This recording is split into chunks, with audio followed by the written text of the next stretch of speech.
NyanCave. Hello.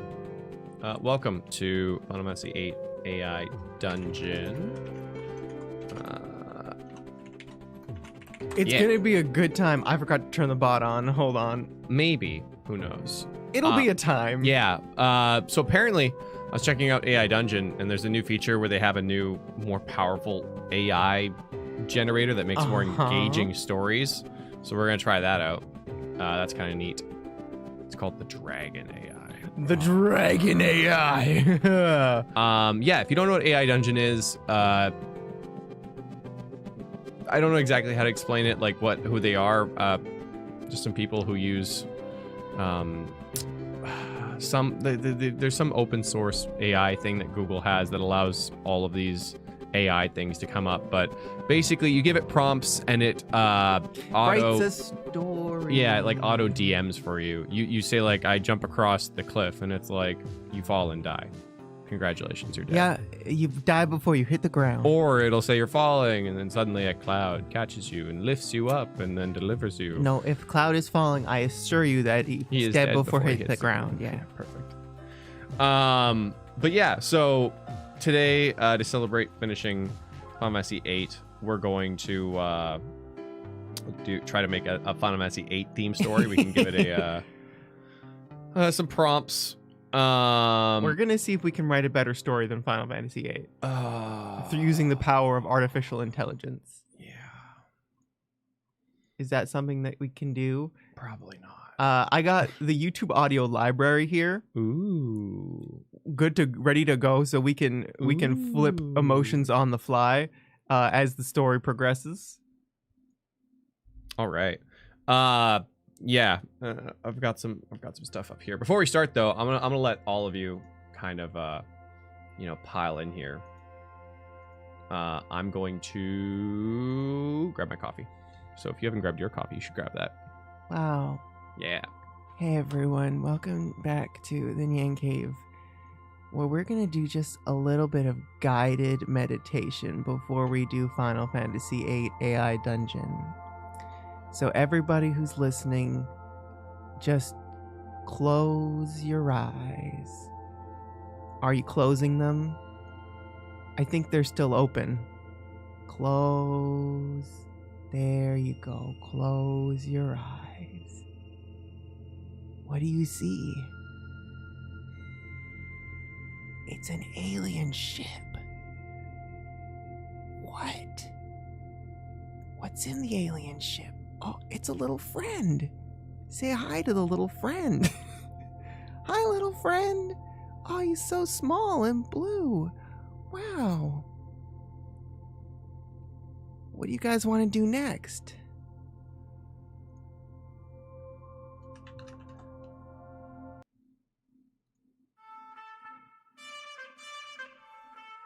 We're dancing, I guess. I just looked up Rage and picked the first one.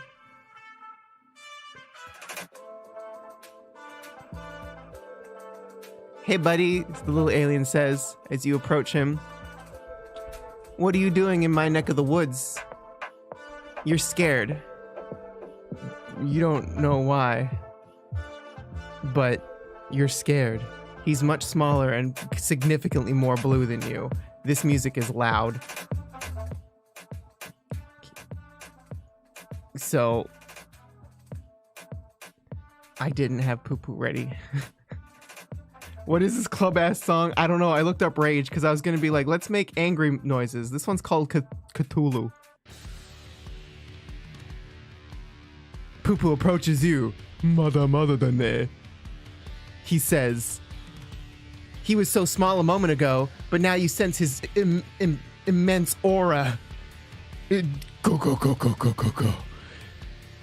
It's unlike any aura you've ever sensed before. How did you get here? I didn't know that you had yourself an enemy stand. Yes. I received it when I was flying through the planets. It's an alien stand. It's Happy Birthday Cookie! Happy Birthday Cookie! Why does Clay leave me alone? G Cookie, happy birthday. The enemy stand is just a giant taco. We're having tacos for dinner tonight. So let's try out some music, chat. What's a word that I should look up to get a good track to start us off?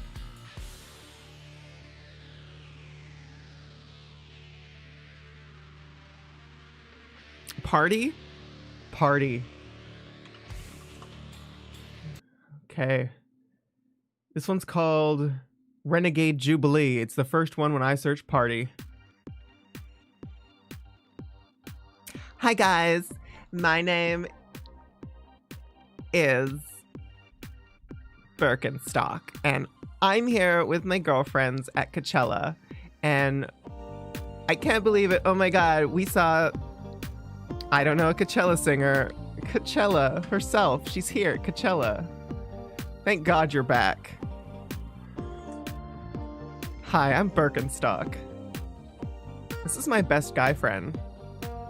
We're at Coachella together. Are you thrilled to be at Coachella? No.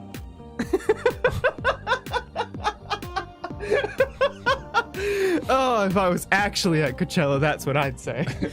Right? Yeah. All right. Okay. So let's do it. Yeah. Also, I'm going to have... Man, my left ear, it just isn't there sometimes. Oh, there it goes. It's the weirdest thing. I need a wire for this. But anyways.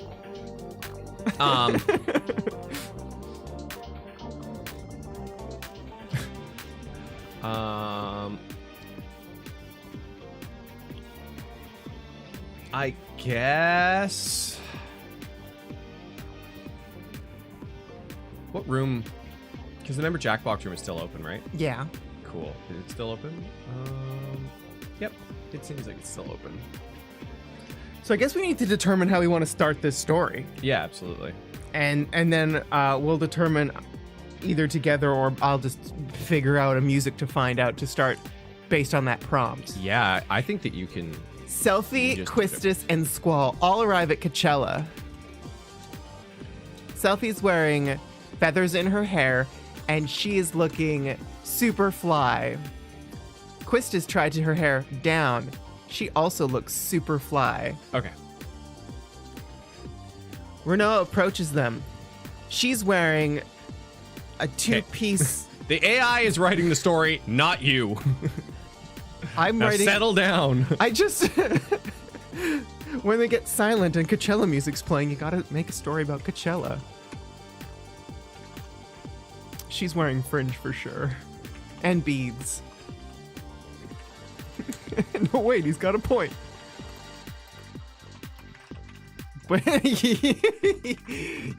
but Yanny is an AI, Clay.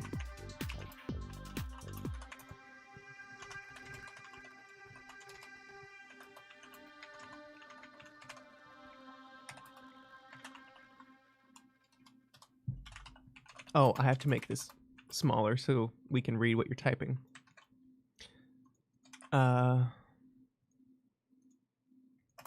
Well, here actually, let's just... I'm gonna put in like character descriptions from the Final Fantasy Fandom.com wiki. Uh-oh. I'm gonna see if it takes those into account.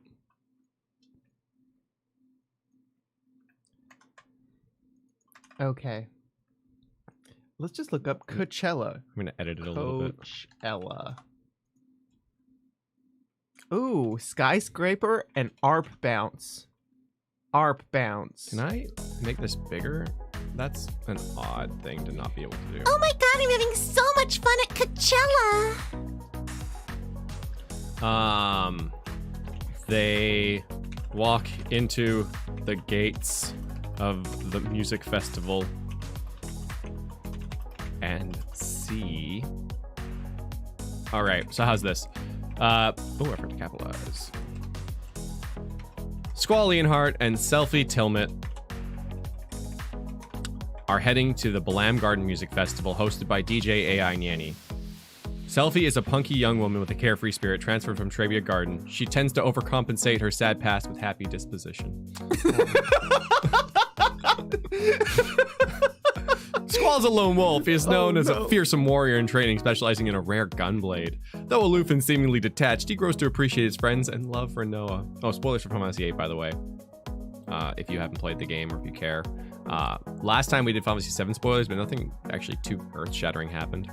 But yeah, evolving into a model leader first appears. His tagline is whatever. They walk into the gates of the music festival and see...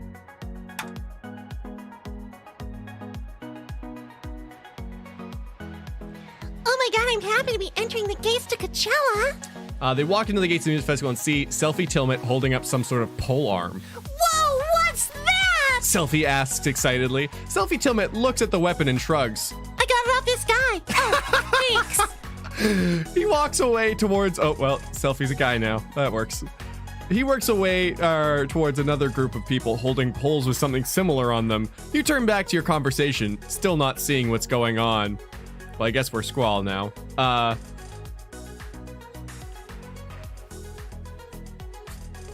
You know what? I'm just gonna press enter. Let's extend this a little more and see where it goes. Let's see what's going on.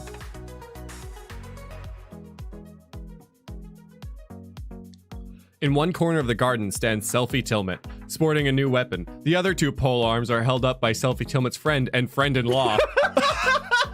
We're friends by marriage. Nalin. Both of these guys have a lot on their minds. First, they must attend their own personal concerns. Then they will look after Selfie Tilmet when he is ready to fight again. I'm not ready to fight again. I'm all tuckered out from this fighting festival / music festival. Yeah, Coachella. right? Hold on. Both these guys have a lot of minds. First, they must attend to their own personal concerns. Okay. Selfie. Are you ready to fight? Again? Yeah, they just changed her name. It's fine. It's fine. I imagine it's like the oh my god, I spelled selfie with the freaking F. Wait, No, they did. Okay, They did. yeah, okay, thank you. They changed it literally after the first time. Why would I do that? Oh, no, I actually did. I did it. Oh, you did it. I did it first. And then they they fixed corrected it. and then we broke it And they again. re-corrected it. It's- Sorry, my bad. I freaking haven't woken up yet, apparently.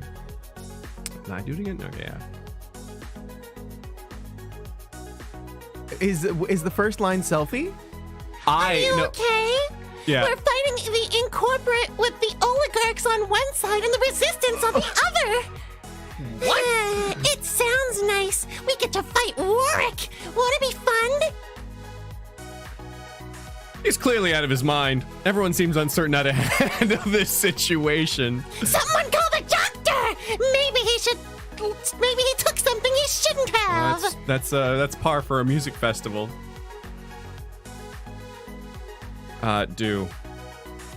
Quickly consume all of the drugs Oh no. in my bag. Chat, we need a music prompt. We need a music prompt right now. Drugs. Drugs? Go for drugs. Drugs it is. Okay, here we go. First one, dark alley deals. Oh no, Clay. You quickly consume all of the drugs in your bag. Looking at the pile, you start with the green obelisk and rapidly consume it. This action causes your entire face and head to tingle. You reach into your bag and stuff something that probably wouldn't normally. You should take them together, I guess. Your body convulses in anticipation as you lift out each vial. Obliteration, mind shake, sunshine, THC bomb, Irish Italian. What? And wildcat friction tape. Whoa! What do you want? I'm a wildcat friction tape man! Woo! What's he doing? Are these drugs? I don't know. Did we learn about drugs today? Don't do drugs, chat. I think I'm just gonna press enter and see where this goes. Okay, yeah. Obelisk, I think that was suppository. Oh my god, Carl. I know it's like you consume the obelisk. Your eyes widen, you quickly consume the drugs in rapid concession. All of your limbs tingle in anticipation for the coming battle. Unlike most people, the tingling goes right down to your fingers and toes. You feel a buzz enter the back of your eyes and run across your head. You jump off of the table with a manic laugh. Are you okay? What's a good thing for... Oh yeah, whatever. I'm gonna do a rising wave. I feel like that. Oh yeah, this is like Coachella battle music, isn't it? You say whatever. Whatever you say. With an insane sounding laugh. Whatever! Let's go, Orc is going to pay! The group looks nervously at each other and they fidget. Not one of them knowing what to do with you in this state. Someone goes to get your coat and you constantly nudge them and laugh. Oh, he's going to be sorry. Turning to look yourself in the mirror, your pupils have completely engulfed the iris in both eyes. You know, I think I could have gone back when it said Wark and I could have changed it to Cipher. I think that's something I have to do. Oh, you can do that? I think so. Wow. Let me try, because I think you can... Yeah, I can. Can't wait for this to make more sense than the actual plot of FF8. Oh, it's certainly on its way. Cross. Yeah. We were supposed to just have a nice time at the music festival, but here we are taking drugs. At a music festival? Who do we think we are? Yeah, who would do that?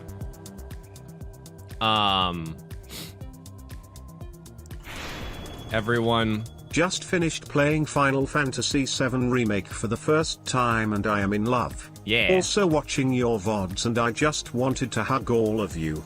Oh, yeah, it was a good time. Sangetsu! Thank you. I really enjoyed it. I can't wait for the second part to come out.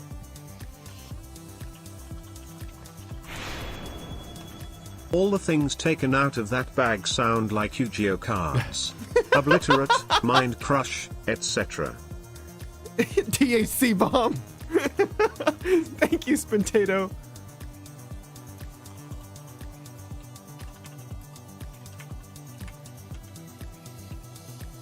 Oop.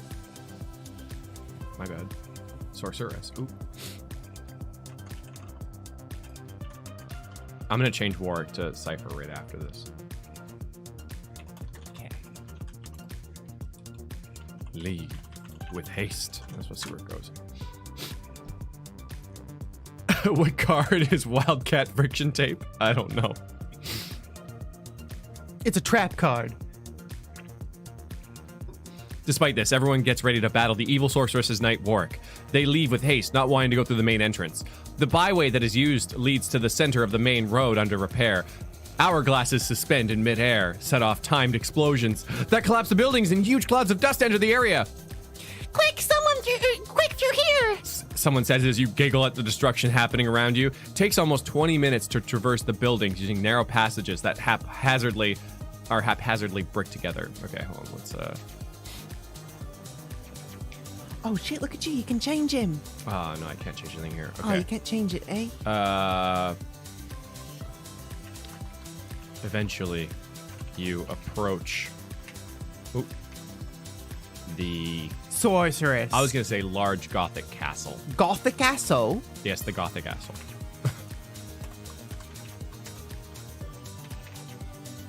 Is that spelled Gothic? Oh, capitalized. You asked for it. I was going to say Gothic castle. No, I said Gothic castle. Not listening to me, eh? Gothic castle.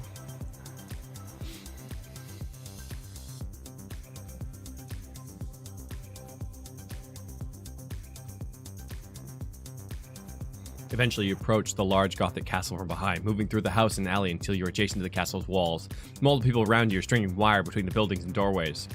This way, in here. Someone says as you go through a doorway to the building with very little furnishings, save for multiple tables and chairs. People seem to be having a meeting of some kind. What do you want? This is a private meeting, an old man explains upon your interruption. Okay. We're here. I'm gonna look up Gothic. Gothic. For the sorceress's head! Oh shit. Gothic. Here we go. Sid? Maybe. I guess I could have talked to him. I'm just going straight to violence, though, apparently. Because Squall's on so many drugs. You say, we're here for the sorceress's head. Snatching a cigarette from the man's mouth and throwing it on the floor! Damn, Squall's a badass. Gasps ring out in the room as multiple people stand up. Oh my goodness. You're going to regret that, the old man says to you. With inhuman speed, he reaches down and grabs a pistol from inside his coat in his right hand. He then proceeds to open fire on you, hitting you 12 times just over a second. Nice. I'm just gonna press enter and see where it goes. Damn! This escalated quickly. How quickly can we die? Yes. I'm sorry. The AI doesn't know what to say. Okay.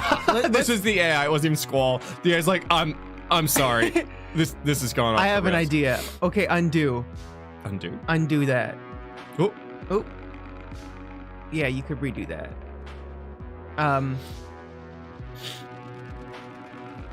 The bullets hardly phase you as you are so doped up on drugs. And you lunge at the old man with your pole arm.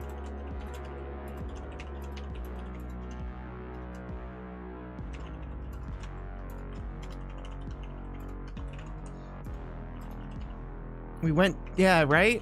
This is why you don't go to Coachella, guys. Oh my god, we're so doped up on Wildcat friction tape. Yes.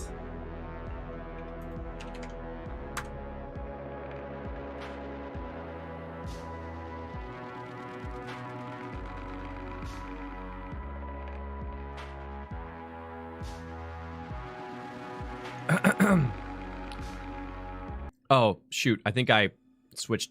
Yeah, I did. I switched tens there. My bad. I was trying to make sure it knew it was Squall because it doesn't seem to be using them. I should have. Whatever. It's probably fine. The bullets hardly phase Squall because he's so doped up on Wildcat friction tape. Squall lunges at the old man with his polearm, but the old man knocks him out of the way with his telekinesis. Telekinesis, Damn it. Kyle. Of course. The old men always have telekinesis. Should have known. The others stand around looking hesitant to move forward. Casting flare on my fingertips, I send a burning rope towards the old man's head. The last second, he sends it flying back at me, causing it to wrap around my throat and begin burning away at it. Someone screams as the knights armed with assault rifles. This is, well, that's the 8, all right. Begin coming through the back door and the front door. Man. Why is it always trying no matter to kill how us? quickly you may die in this dungeon, it will never be as quick as falling through the ceiling. Well, just then. No matter how quickly we may die in this dungeon, it will never be as quick as falling through the ceiling. Just then, Zach Fair falls through the ceiling. No, you know what? Let's go with Why can't we the floor could give up and we could all Cloud fall? Strife. Falls through the Potato! ceiling Thank you. towards. Is it hurdling? Hurdling implies that you will Towards die. the floor.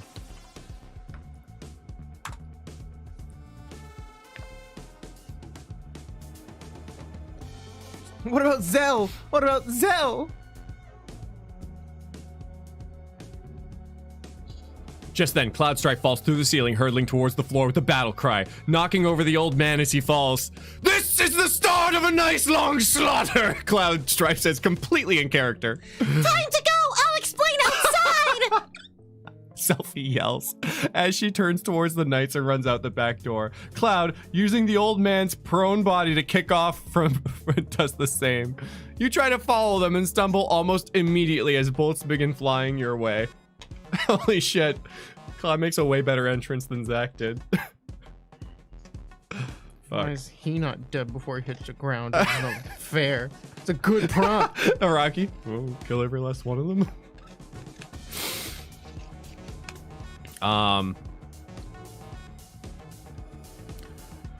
Where did you come from, Cloud? Chase. We're gonna look up Chase. There is a selfie and a selfie. That's amazing, Megahasi. That's amazing. I love that. Where did you come from, Cloud? You say as you stand up from the protective cover of the table, wincing and clutching your throat. Oh wow, which was burned. If you were a normal person, that burning rope would be tightening around your throat instead of just blistering it severely. Squall got me out. Where is he? Oh no! Cloud yells as he runs forward and picks up Squall's body, pushing people aside as he runs the back door, heading for safety. So we stopped being Squall. We are now a third-person observer in the story. And that's fine. Yeah, that's okay. Wait. Protect swap. What's my name? Wait, who am I? Are we selfie?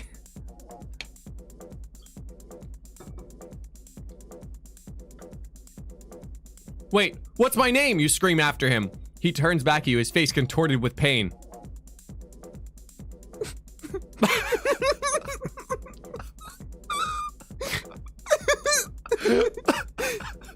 They didn't tell you your Hispano-heresy. With that, it disappears past the back door. I don't know. Okay. Back door. You see people flooding out of rooms trying to get through the staircases. What's happening? I don't know. Okay, chat. Let's pick. Chat. I need a term for what's happening. Please, and I'll find a song. Yeah, that's not a good name. It's not a good name. Random ass. Oh. Confusion? Confused.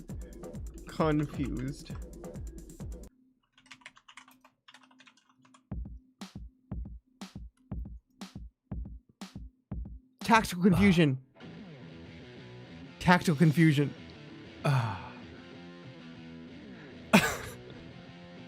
I'll go with Cypher Almasi. Hey, just be happy we didn't do the whole Hermione thing, okay? Hermione Granger. We have romantic dreams now, yeah.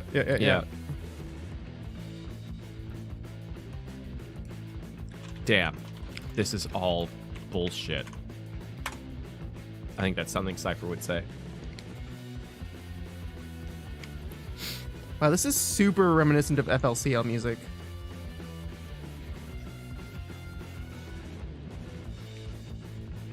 Damn, this is all bullshit. Raspy rasp, RV, RV. Castle soldiers march through the corridors. Is this like a fucking spell or something? I don't know. Opening every door in search of you. Although this certainly doesn't look good, you remain relatively confident you'll be able to pull through. You survived a lot worse in situations, a lot worse situations than this. You roll under a bed frame just in time to avoid the flash of lights that sear through the air where you're previously standing. Hidden, you proceed to hear snippets of the castle guards' conversations. Listen to the conversation. Drop Listen eaves closely to the castle guards' conversations.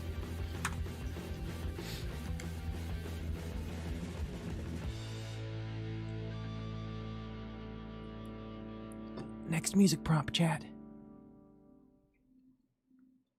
You listen closely to the castle guards' conversations. There's probably other exits. Check everywhere.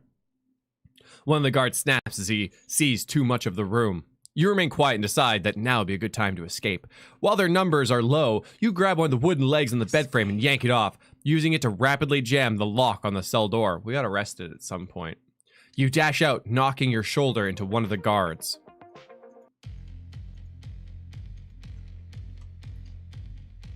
Oh, I went with escape. Is Selfie still in the story? She's just waiting for her moment, man. She's just waiting for her moment. Oh, you know what, actually? Brianna! Thank you for buying some clothes and things. Looking forward to wearing all these, especially the butt crack fungua tee. It amuses me so much when you get to wear something obscure and giggle to yourself when you see people trying to figure it out. Oh.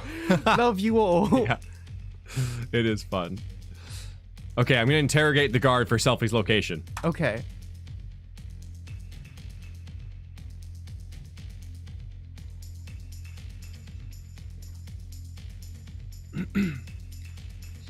You interrogate the guard for Selfie's location. Have you seen a young and relatively poorly dressed girl?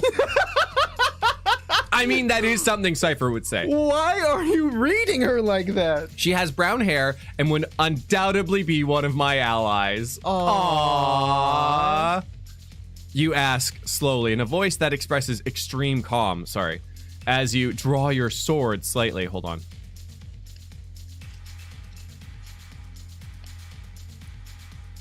Gunblade. I'm gonna keep editing the story until it figures it out. Got it right, Susan. I promise, if you tell me where she is, I will show mercy. You blink slowly, contemplating your next move. Oh. Should we change whatever ers is into seeds? Seed? Yes. Because I don't know. I don't know how I feel about Persona! I walked away for a few minutes. Is this a part of Squall's drug trip or did the story take a total 180? I'm thinking the latter. Dreamer John! People were really actually closer than they thought with the whole Squall is dead theory. It's actually just Squall's really high theory. And that's what we're gonna contemplate for forever with this story. Did this actually happen, or is this just Squall's freaking drug trip? I don't know. No, you're thinking USSR, not URSS. Yeah.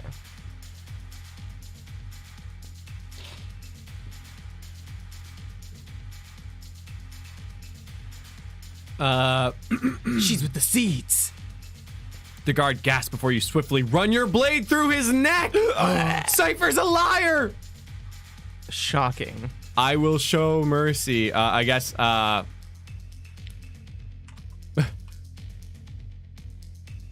just want to be like, damn. I should have asked him where the seeds are. Run to the seeds.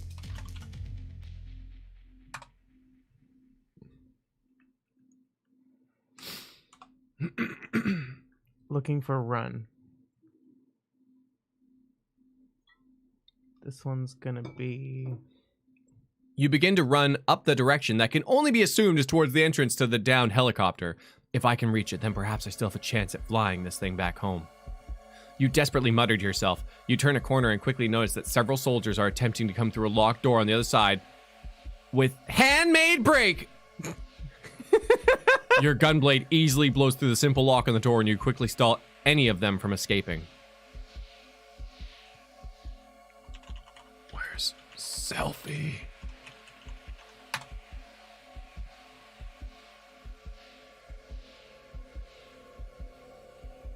Yep, they kept gunblade. Handmade brake! I don't know what handmade brake is. Where's Selfie? Oh, don't worry. We've taken good care of her, sir. She's fine. Yay! One of the guard quips nervously. What? Why would you kill us, sir? He asks, voice trembling. Cypher looks down This is at a spooky song. his hands. Keep it going. Okay. Covered in blood. Without realizing it, he has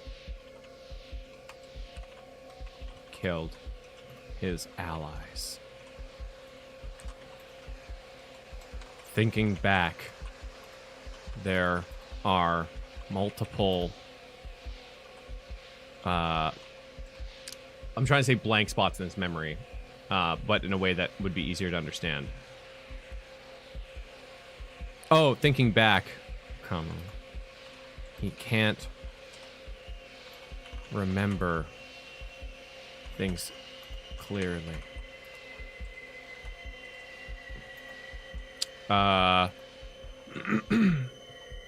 Holes in his memory, gaps in his memory. Gaps in his memory.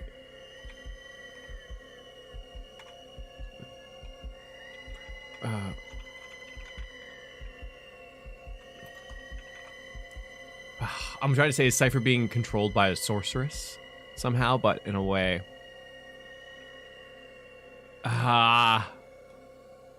Let's see where the story takes it. I'm gonna go with this and let's see what it takes, where it takes it.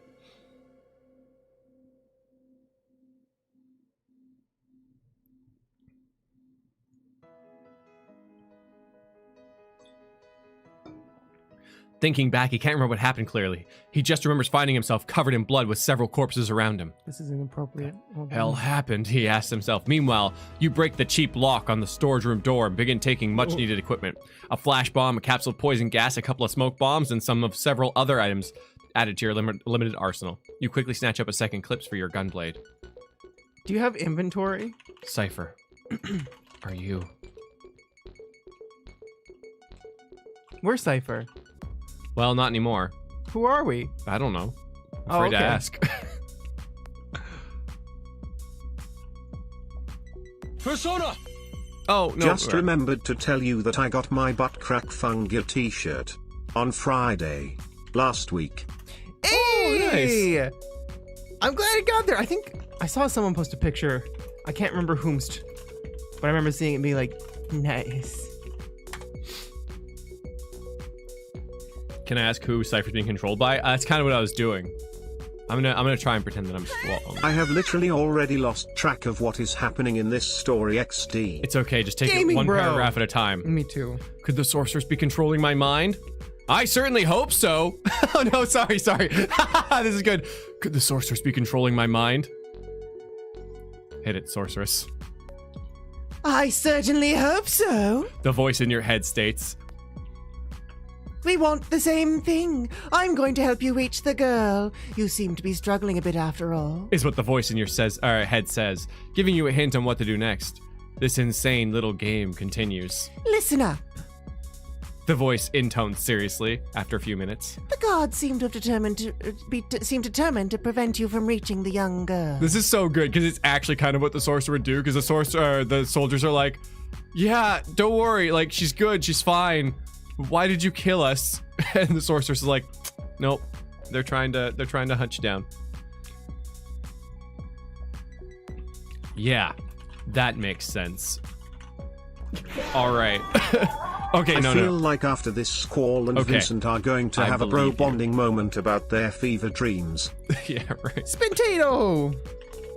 I love it. Where do we head next? I love it.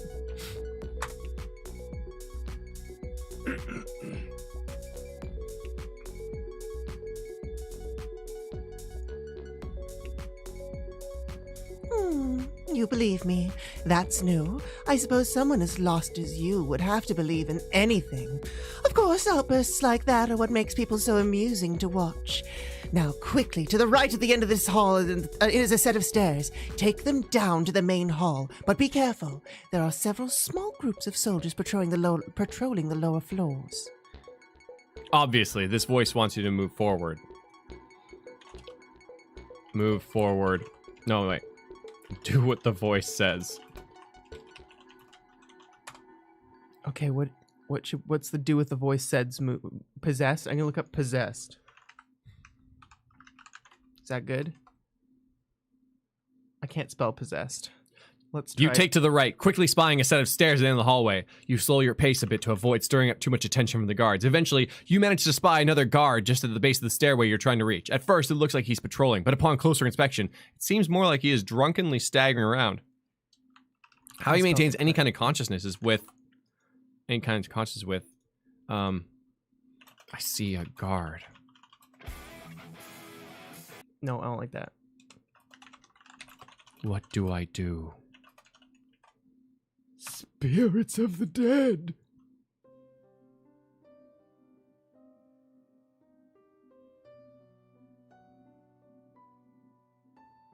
Oh, search for /remember in Explore to find more tips on how to keep the AI on track. Oh, interesting. I kind of want to see that. I see a guard. What do I do? Well, find a light source and turn it on, of course. The voice in your head explains. That doesn't seem very stealthy, you think to yourself, given that he's only a few feet away. Then again, considering how drunk he seems to be, it's entirely possible that he'll fall unconscious before too long anyway.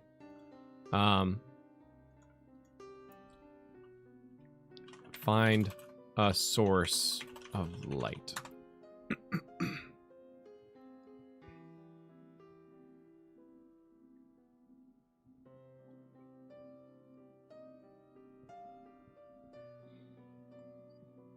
While it's true that there are torches in the hallway, they aren't nearly close enough to the staggering guard to light him up properly. What? That was the goal? Instead, you search for and find an alcove with the torch on the nearby wall. You pull out your Zippo TM lighter and flick it on, holding out the flame to the bottom of the torch for a few seconds. The fire catches and you snuff out the small amount of the lighter still in use. Will this do, my sorceress?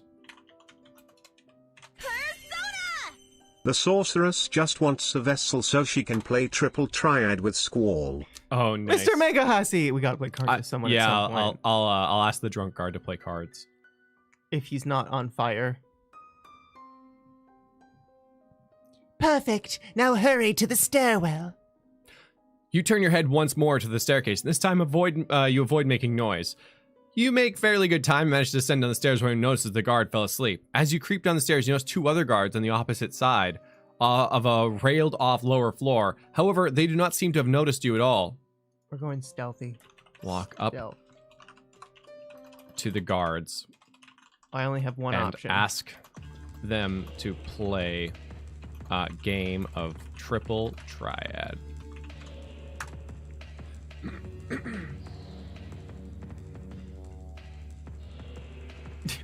Man, Coachella sure is whack, right? You walk up to the guards and ask them to play a game of triple triad. As you reach the stairs leading to the lower floor that is closed by rails, you suddenly find a guard in front of you. He's blocking your path. Halt! You should not be here! He says and grabs his spear more tightly, eyeing you suspiciously. You take a small step backwards and hold up your hands. Whoa there, I'm not here to fight or anything. I just got lost trying to find the bathroom. Do you want to play cards? You wanna play cards? I got a Fungar card. It's not very good, but I got like 8 of them.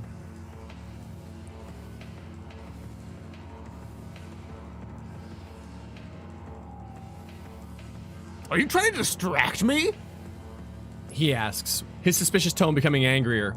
I don't understand. I don't understand. I just asked if you reply, confused at his suddenly hostile demeanor. With that, the guard closes the space between you two and grabs you by the collar. Listen here, commoner. Oh no. The voice in my head told me to do it.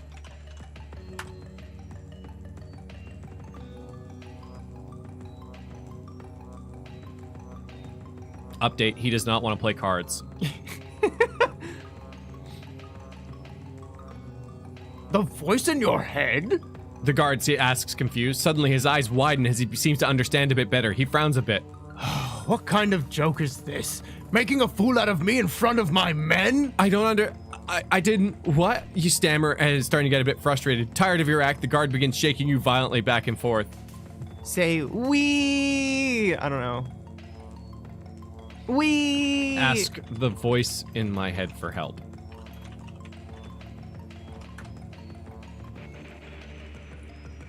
Stab him. I got it. Once we'll see what happens here. Devour him. Well, that's a bit odd. Okay. Oh, don't be so dramatic. Just ask him to stop shaking you. The voice exclaims, not having much else to do, you do as you're told. Please, stop shaking me. As if in response, the guard releases your collar and backs away a few paces. Better?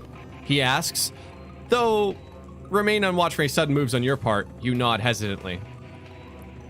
Suddenly, dark clouds begin to gather. And seemingly out of nowhere, atop a mountain that didn't exist before is a massive horseman wielding an incredibly long blade. The horseman charges or gallops? I guess charges. Canters. No. Down the mountain. Oh. Wow. Towards the guard. Oh, guard. Mashed potato, have fun. And before even Iron blink. Moon.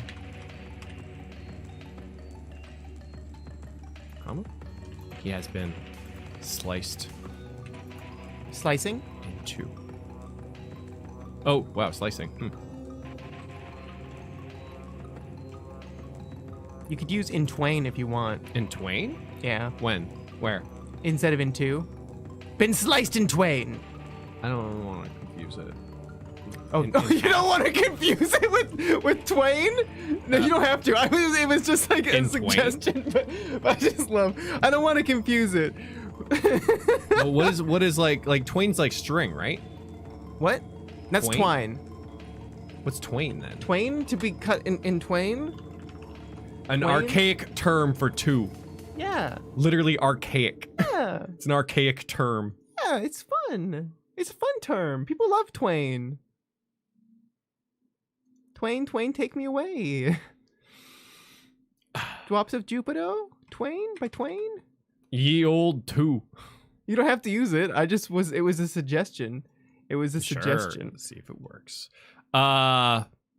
It's gonna be like, and Mark Twain was there. The horseman then ceases I'm gonna look up train. to exist. Horses and trains. Finally, the Perfect. clouds clear and the sky brightens once more. You and the guard are the only ones that seem to notice these sights. So, About the Your- car games, eh? How about you want to play cars? friend is dead. I guess we should play a game of Triple Triad now. Right? There were 2 guards.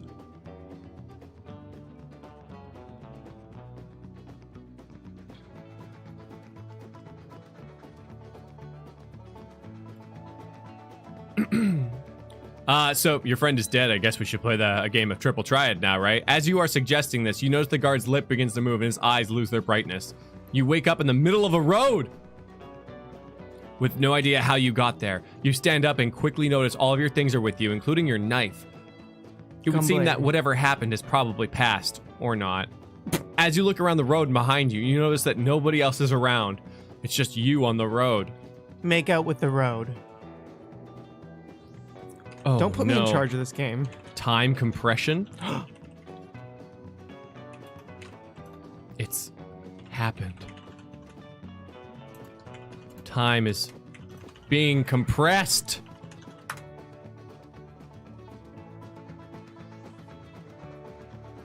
You can write your own story after, okay? Me? Yeah. Okay. Don't let me be in charge, man. It gets dirty.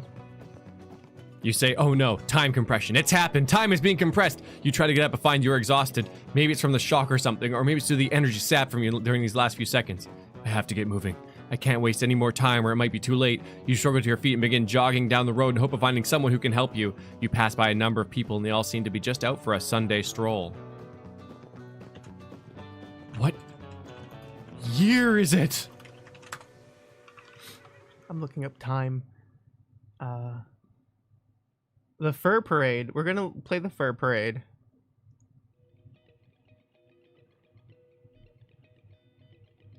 You say, what year is it? The AI doesn't know what to do.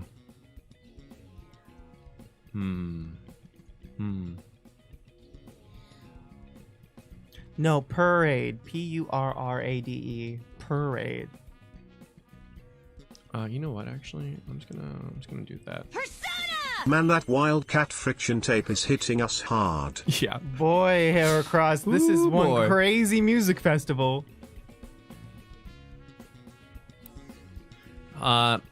Stop someone and ask them where I am. That's right, parade. The Fur Parade. You pull out a familiar looking guard and stop someone in uniform. Hey, excuse me, do you know where the city hall is right now?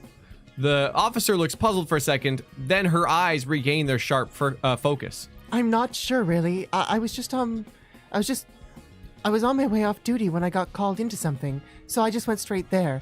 It should be around here somewhere. She squints at her little map and then points down the road. Walk down the road.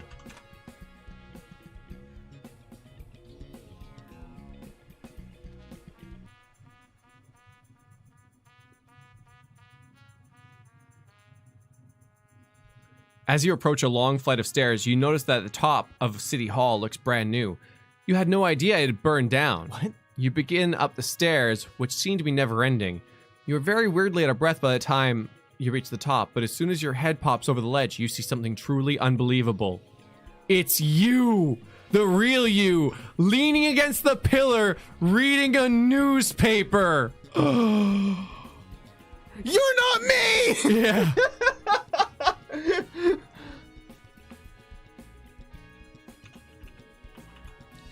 approach the me. I'm just gonna look persona up. Persona. Leaning Nothing. Pillar. Other me. Okay, here we go. This one's called Come and Get Me. You crawl over and stand next to the waiting you. Hey, me, you say. You look at the article it's reading for a second longer, turns the page of the newspaper, then looks up. So they got you too. You nod. Yep, I just found out yesterday myself. You look at each other for a few moments and the other says, before the other says anything else, well, I guess we should get to work. You start. You're not me.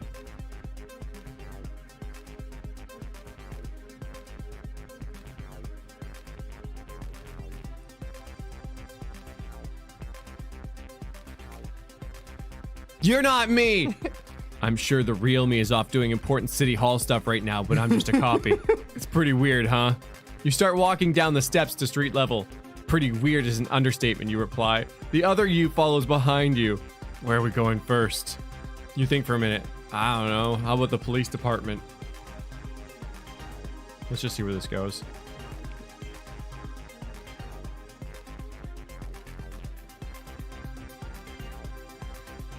Hold my own hand. Do you just want to make a porn story? Is that what's going on? No, I'm highly lonely and I just want some sort of love, even if it's not real. Sounds good. Come on. You start to turn the corner, but before you take a step, the other one grabs your arm. Hang on. I think we have some time yet. Does he know something you don't? What do you mean? He looks at you earnestly. You want to hold his hand?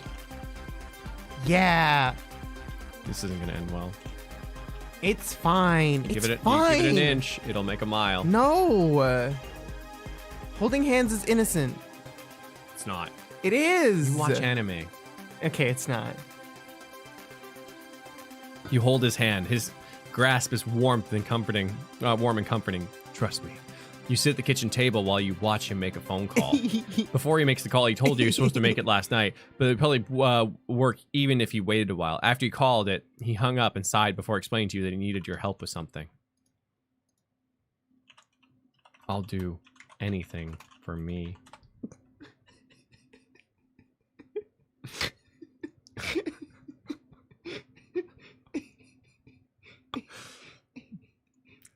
I'll do anything for me. You watch as he passes you a sheet of a notebook paper, something written on it. I need you to read that and tell me what it says. It says, I need you to read that and tell me what it says. You stare at the page for a minute. It reads, the mill hoist. It would be used for lifting privileges. It would mean that they were respecting his authority. It's the answer to the test I had yesterday. You tell him, baffled he would ask you something so easy. What? It's Bort's best friend, Millhoist. I know, I was thinking that too. I was like, Millhoist. Bort. So, for anyone just joining us, or anyone who's been here the entire time and confused, just to set the scene a little bit, right now we are somehow in the kitchen with Cypher and himself, maybe a copy, I don't know. Sorry, we were in a castle. Some stuff happened. Selfie was there. We started killing people. Things went weird. Cloud fell through the ceiling, saved us. We were in prison. We escaped. We wanted to play cards with the guards. It didn't work. The sorceress was controlling us in her head. And then we woke up in this town. And now we are sitting in a kitchen with ourselves. Ooh, maybe he knows where Selfie is.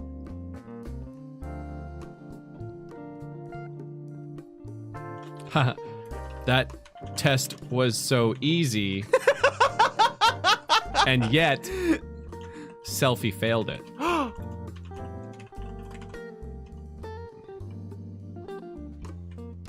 Sorry.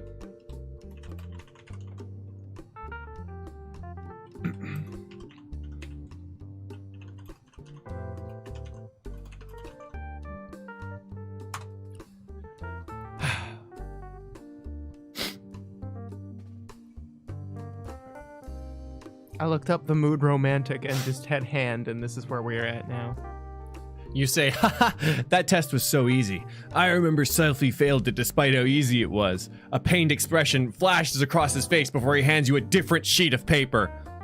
Same thing. Read it to me, please. Oh my god. This one reads the horologue. It is the Greek word for time. Therefore, it would be used to tell time, but it's not a horologue since it lacks hands. Time, you repeat. He looks pleased with this response and slips the papers back into his pocket. Okay, time to look up time Wait. again. Not impossible. Do you know who Selfie is?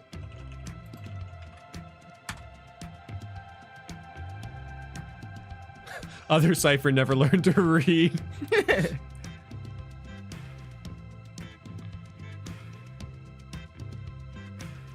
You say, wait, do you know who Selfie is? He arches an eyebrow before replying, who? Selfie, you know, real pretty, long blonde hair, sings really well. That's not her. You reply. That's not what she looks like. We described her as having it brown was the hair. singing really well that got me. Oh shit. Yeah. He stares at you blankly for a moment, obviously trying to conjure an image of who you were talking about. Then he shakes his head. No, nobody that description's been here. You squint at him disbelievingly. Really? She's your girlfriend. What about Squall? Where is Squall? And all my friends? Oh, Christus?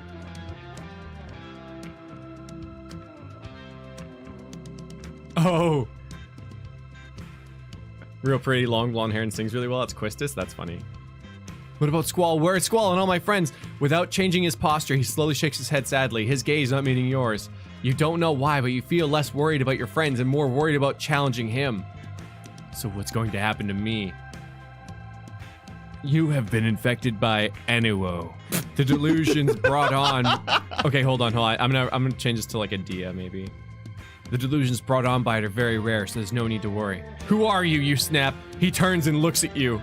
I think, yeah, change it to like Wildcat, what was it? Are you sure that you don't want to go the sorceress? I mean, you can. Yeah, you can. Maybe the sorceress will become a drug. Poo-poo? Yeah, you ate poo-poo, and this is all the fever dream after Selfie consumed poo-poo. I say, let's see what the AI does. Okay.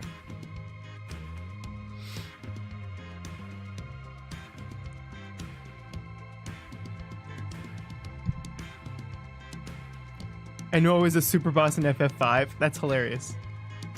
It doesn't know what to do. He turns and looks at you, and that's all it. I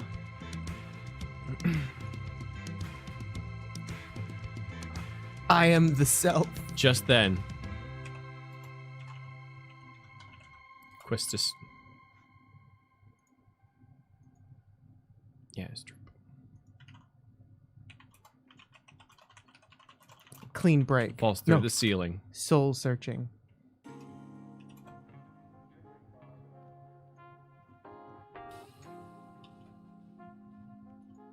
I'm taking these character descriptions from the Final Fantasy fandom wiki.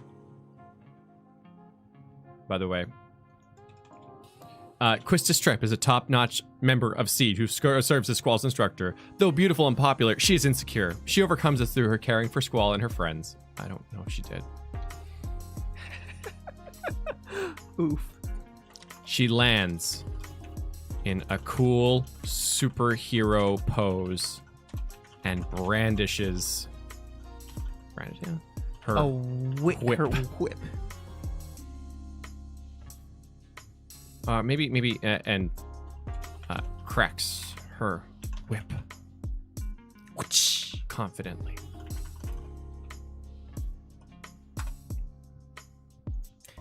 Man, I'd be like tempted to write all the women like men write women, but I know that it would take it down a dark path. Absolutely.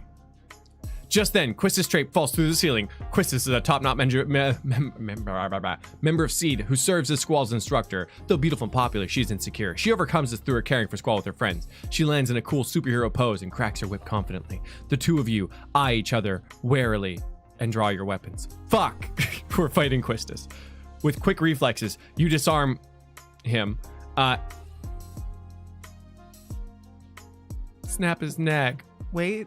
She charges at you with incredible speed, only to manage to jab you in the arm. The tranquilizer takes effect immediately. What? She pulls out a walkie-talkie and yells something into it before passing out herself. A bulky man, a member of some uniformed organization, invades your dreams. What? Huh? I think maybe we killed ourselves. Who is the other cipher? Let's see where this goes. The AI is like, I don't know what to do with this, man. You've written me in. What the hell? Hello? Oh. Hello. You have important information pertaining to seed that we have need of. Confirm your identity. You nod. He smiles and hands you the overnight bag. You check inside. Your clothes are there, as well as a note about the location of their coffers and the witch doctor's license plate number. Yeah. The witch doctor's license plate number. Together, you sing Styx's Boat on the River. I don't know that song. I don't know either. I'm getting the lyrics right now. Awaking, you already know that something has changed about the room. Take me back to the boat on the river. I need to go down. I need to come down. Take me back to my boat on the river, and I won't cry out anymore. What Time is stands real? still as I gaze in her waters. Where am I? Eases me down, touching me gently with the waters full past my boat in the river, so I don't cry out anymore. Oh no. This is all because of time compression. I need to kill the sorceress. Regrets. I've been having some weird thoughts lately. Is any of this real or not? Oh no. Is this all because of time compression? I need to kill the sorceress. Not very nimble, are you? Your head begins to throb. You know, kid. Numbly begins? Who the fuck is Numbly? Numbly's mumbly. You know, kid. Go for it. Go Numbly mumbly. You know, kid. Kill these demons is time-consuming, dangerous work. We got demons again. It sure would be a whole easier with more people. Maybe even real light. You nod vigorously, despite the headache which threatens to split your skull. Smile weakly and pass out. Oh god. Cypher begins to dream again.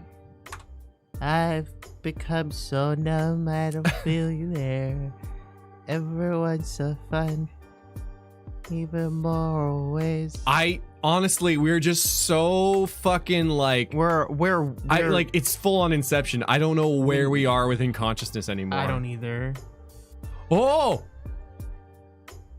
Cypher begins to dream again. You see yourself standing before the witch doctor. He pats your head in a condescending manner that must both irritate and reassure you, considering he's a safe distance away. Wait, what? I'm scared. How is he patting my head? He's a witch doctor. Don't worry about it. I guess so. We are ready now, the witch doctor calmly says. The sorceress extends a delicate, slender hand to you. She wears no armor. It is of no consequence when one can control time and space. We're back on plot. Shit! On to plot. We found her! I'm gonna look up space. Time has given me these songs. Let's look up space. Space. You know what? Let's see if we can finally get the motives. Ask the sorceress why she is compressing. Devour the time. sorceress. I'll do that in a moment. Oh no. I want to ask her why she's compressing time first, though. I will devour the sorceress, absolutely. You ask the sorceress why she's compressing time. She thinks for a moment, considering her explanation carefully. All timelines exist. She states, matter-of-factly, as if it were the simplest thing in the world. You think on this statement. You've heard such talk of parallel universes before. What is she referring to? After I cast the time compression spell, our world joins with these other universes. She answers your unspoken question. It all seems too complicated for you. Yeah, that's the how, but why?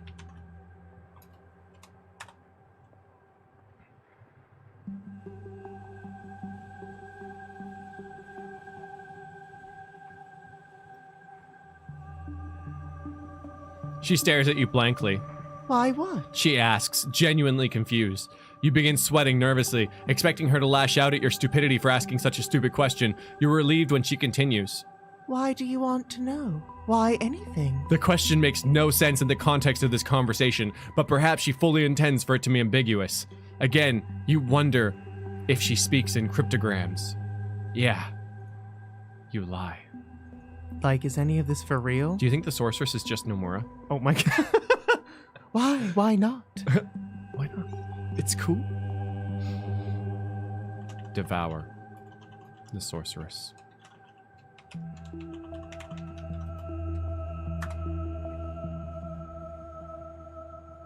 Uh-oh. Uh-oh.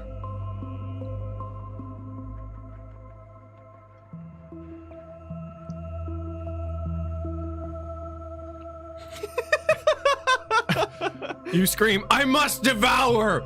A very unladylike yell escapes her lips as your spell connects. The sorceress quickly ages hundreds of years, then thousands, then millions of years. As she dies, she quietly says, You're worse than Garland. oh my god, the sorceress in Final Fantasy VIII is just the princess from Final Fantasy I who became incredibly evil as per 8-bit theater with her work of Garland. Garland was the villain of Final Fantasy I. Yeah. Most famous line is, I will knock all of you down. Wow. Sarah. Yes, Sarah. Princess Sarah. This is hunger. You look around. 3 demons are cut down by gunfire, and the others seem to be losing their discipline.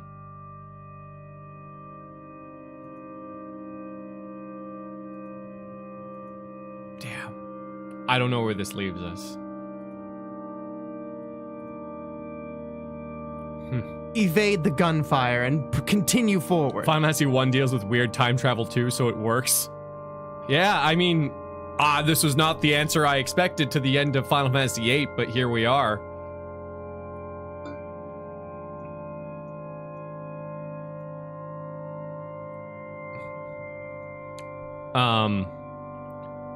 After devouring the sorceress,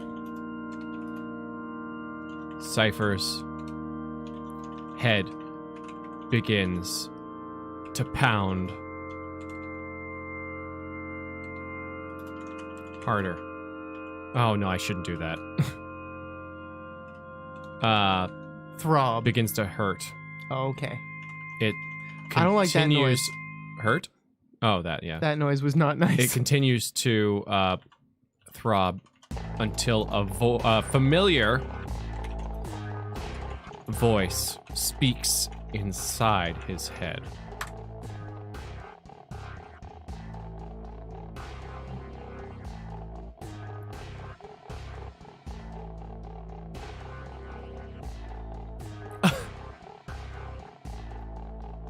I am a demon shield like you. I like you. What? He looks around. His demon seems to have won the battle, leaving only Galbat. Oh! Hey! Wow! Galbadia's convoy untouched. He looks over towards the island closest to hell. Wow! But- we're back in the world! Yeah, somehow, but Fuito, I don't know who that is nowhere to be seen. What do you want? You want to be a true demon? Cypher pauses. We could turn Fujito into Zell. I was thinking Fujin. Oh! Oh, that makes so much. Fujito, yeah. Fujin? It is. That's Fujin. Ooh. Like that, right? Yeah, yeah.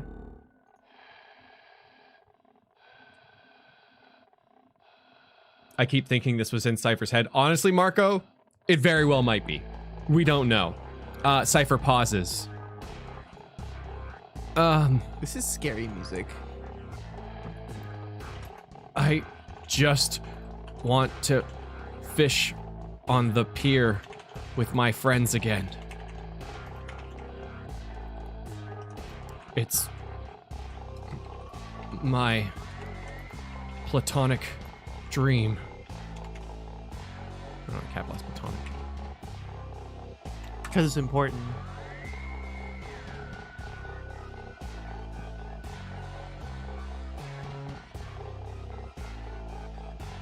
You say, I just want to fish on the pier with my friends again. It's my platonic dream. I see. After reading your thoughts, I see that you do not want to become a demon. However, we can fix that. Demon Shield emits a... Oh, you know what? Instead of Demon Shield, my bad. I should have made it Diabolo. I'm gonna look up demon. Emits a burst of purple light. Window demons. Oops.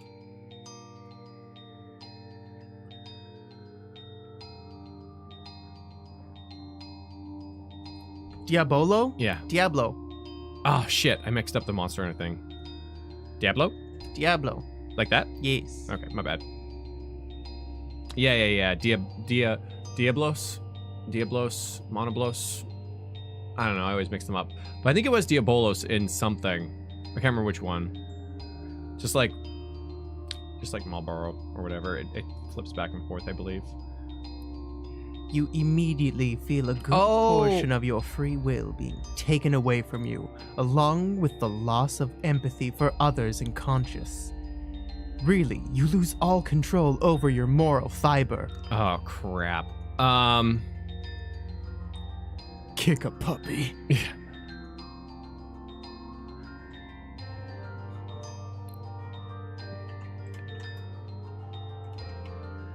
Just as it seems like all is lost,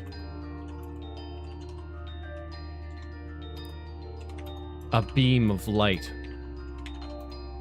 shines into your consciousness. Oh, shoot, consciousness. Consciousness? Conscience. Damn. Oh, I missed a U? Oh, I missed an S. Consciousness. My bad. Consciousness. I can spell. I can't. Me neither. Consciousness. As the memories of your friends that you had forgotten Consciousness rabbit. come rushing back to you, restoring Oh my god. your sanity. Mipha says, uh-oh, better take some of that moral mucil to get your daily dose of moral fiber back. Hey! Joke's on you, I ate mine this morning. That is so clever and funny. I applaud that. That is so good. Just as it seems like all is lost, a beam of light shines into your consciousness as the memories of your friends that you had forgotten come rushing back to you. You know what? I wouldn't use a period in that sentence. Yeah. This is called consciousness rabbit. You slow your breathing down, trying to figure out what just happened. We all make mistakes. I like how we started off with the story not involving Cypher at all, and now this is somehow the story of what happens to Cypher between us kicking his ass. You hear a female voice say, You turn around seeing nothing behind you. Who said that? Oh, that was me. You hear a different voice say, This one was male. Who are you? A laugh from the first voice, and another female voice answers. Exactly what it says on the tin. Now a deeper male voice joins in. Or in this instance, the conversation. Hi. I missed you guys so much. I feel like that last one. Or in this instance, the conversation, you know. You know. Okay, play some heroic redemption music. This one was Hope. Let's look up Redemption. This is it's the unreleased FF8 DLC. Yeah. Okay, this is called Lost World. A pang of emotion. It's the only thing that came up when I looked up Redemption. hits you, and you hear them respond. Katja, Omer, Vaughn, and David. You remember everything now. It all comes back to you. The raid, the ambush, your escape, and eventually your capture. Though it seems they didn't just keep you prisoner for years, they also wiped your mind clean and remade you into a spy.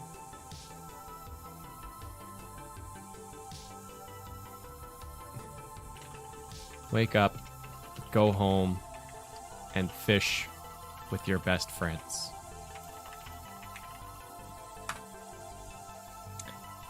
This isn't a good song. We're gonna go back to Hope. Touching moment.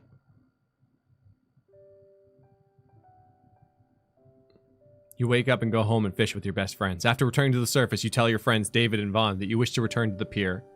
Always up for some fishing, the both of them happily accompany you. You, David, and Vaughn walk back toward the docks. Hold on, let me edit this. I'm gonna edit the...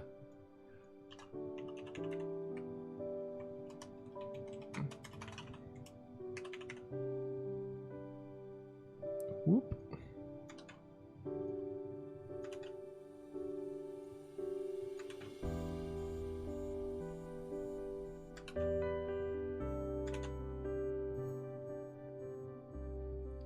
After returning to the surface, you tell your friends, Fujin and Raijin, that you wish to return to the pier. Always up for some fishing, that both of them happily accompany you. You, Fujin, and Raijin all walk back to the docks. While it's a long walk, Fujin fills the air, or time reminiscing about when you were on your journey. You listen intently until you eventually hear your favorite spot being mentioned.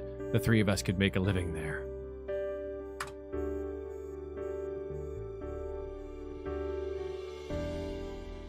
This is better. Oof. This is let's settle down. No way, says Raijin. It's just water and a whole lot of it. You take out your fishing pole, now equipped with a small anchor to keep the line in place, and toss your line to the sea. Not just any water. This is distant Tranquility Bay. It's filled with delicious fish. Better than the Wiener Schnitzel, says Gallon. Hold on. Hi. Who should Gallon be? Is Sid? Let's make it Sid. Says Sid. Better than the Wiener Schnitzel.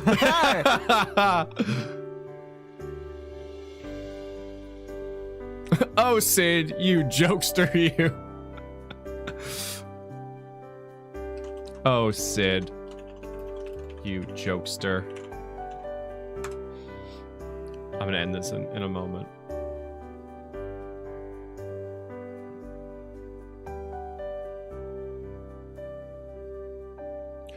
Sid laughs. I'm serious. You could fry it, steam it, or just eat it by the pound. Even they even have these things called French shrimp over there that potentially could be even tasty a treat. You've got an interesting. Oh, you're not Vaughn. You're Raijin. Great Hope.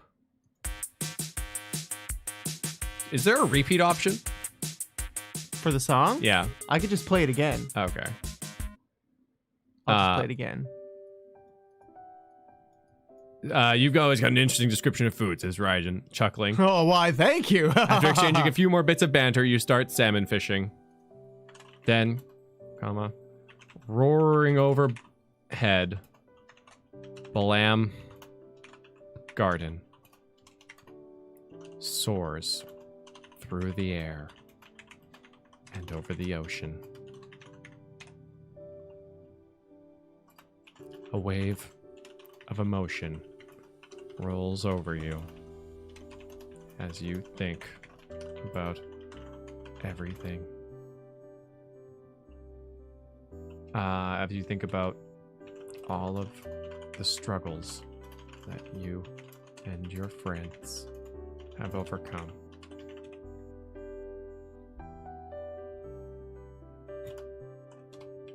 Yeah, I think everything's going to be all right,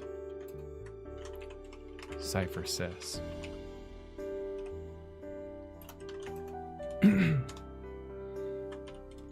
The sun sets over the horizon, over the Fisherman's horizon.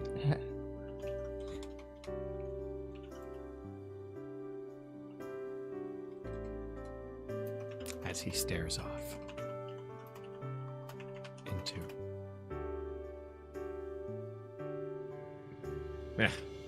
The majestic sunset. No. That's fine. Sure, let's make You're not getting graded, man. It's, yeah. It's fine.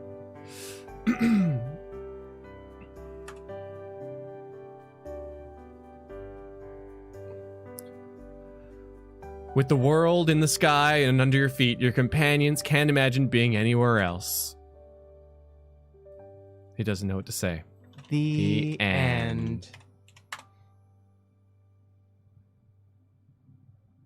You achieved the best ending. Best end! Best ending! Best end! So, for those who are wondering what the fuck happened, I don't know. Scholars will forever debate whether this was all a dream inside Squall's head. I think or you mean squallers will forever debate. Squallers. Ayo.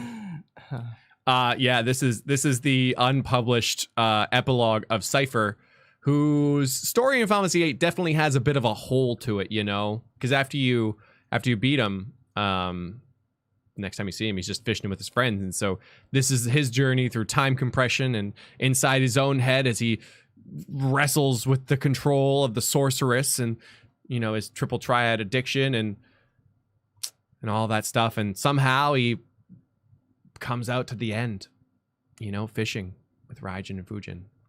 Sid's there beautiful. too. It was beautiful. Yeah, I think you can save the story somehow. I can't recall. Pin? What should... Oh, right. I have to check the tips because you can tell it things to remember as like truth. So like I think I could write things like Cypher wields a gun blade or something, or I could write those like character things and it would remember those things for the characters. Oh. So we can try that too. Oh, don't worry, Retro Raider Source. We have the professional version of this. Yeah, I got the pro version. It's too late now though. Reasons to hope.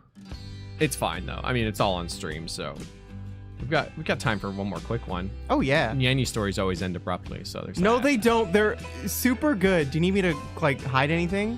Sure. Just for a moment, because I don't know what's You're hidden. So tips. Search for / remember and explore to find out how to keep the. Oh, hold on. Is this explore? Oh. Cypher is an asshole. See, the thing is, like, if Cypher comes on, like, into the story and it's just like, Cypher spews shit everywhere, you'd be like, not literally. He is an asshole. Okay, let's try that. Let's try that. So, I saw chat talking about Irvine a lot. Do you want to have an Irvine story? I feel like he got kind of Hell done yeah! dirty. I want an Irvine story. Okay, I think we can come back to it, and we'll. I can gameplay again. Yeah. So we'll put these. I'm gonna try the remember thing, and I'm gonna put these character things in here. We're getting some Wild West cowboy lullaby.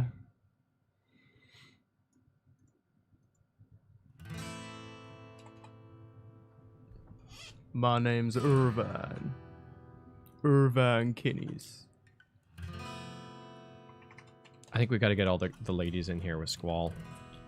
Oh, but Zell wasn't here too. Okay. I only have one goal in life. So we're gonna leave Cypher out of the story though. He got his own story. That's to date as many ladies as there are ladies to date.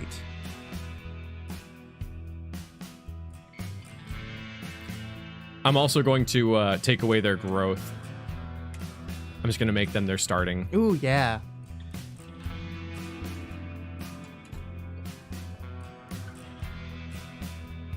This is neat. I'm so curious as to how this is going to change things. I know.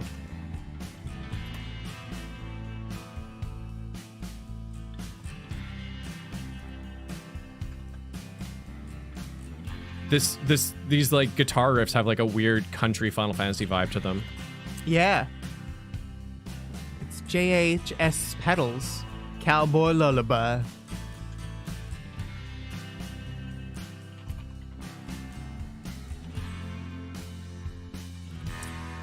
All right, let's try that. A gunblade. Oh, gunblade. Blade is a Gunblade. sword with a gun attached to it. I know it's not accurate, but I think it's kind of funny. I want to see what the AI does with it. Guardian Force, is that too much? Oh. Ooh, okay. Do we have a description of Guardian Forces here?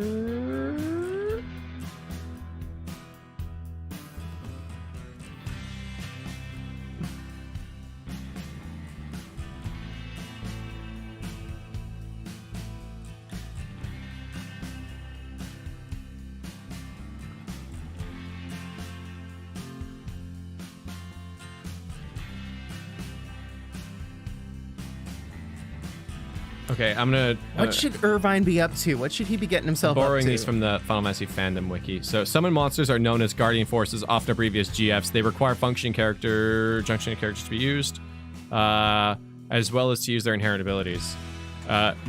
Junction... I don't know if junctioning is a thing that it's gonna know, but let's try it. Junctioning a Guardian Force causes its... Wait, no. Its user to lose well, let's go slowly lose their memories. All right, let's try that. I'm gonna copy this just in case it goes away or something. Boom. So we got that pinned. Okay. How do you want to start Irvine's wacky adventure? Irvine's at a wedding. Okay. The Oh yeah. Okay, wedding- fine. You can do this one. So let's see. Where are my characters? Oh, he can't be getting married. He can't because he's a No. ladies' man. Yeah. Okay. He's at someone else's wedding. He's at Renault and Squall's wedding. Okay, that sounds like a good thing. Irvine Kineas. Go on. Best man Best. at the wedding between Squall and Renoa. At Squall and woo. Best man at Squall and Renault's wedding. All's going well when suddenly. Okay. So we want to complete that thought then. Irvine Kineas is best man at Squall and Renault's wedding. What were you saying? All's going well All is going well when suddenly. when suddenly. Let's see what happens. Oh wow.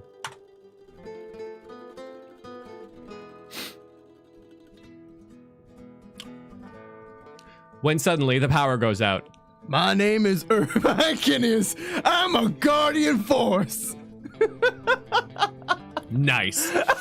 The young man says excitedly, pulling a revolver from his pocket. I can see that Squall and Renoa are married. This means that my life has finally come full circle. What? That's so cool. This is like the coolest weird plot twist ever. Irvine was Griever all along. The power comes back on, and an image of an old man wearing a suit of armor appears in front of you. Who in blazes are you? Says Irvine. Says Irvine.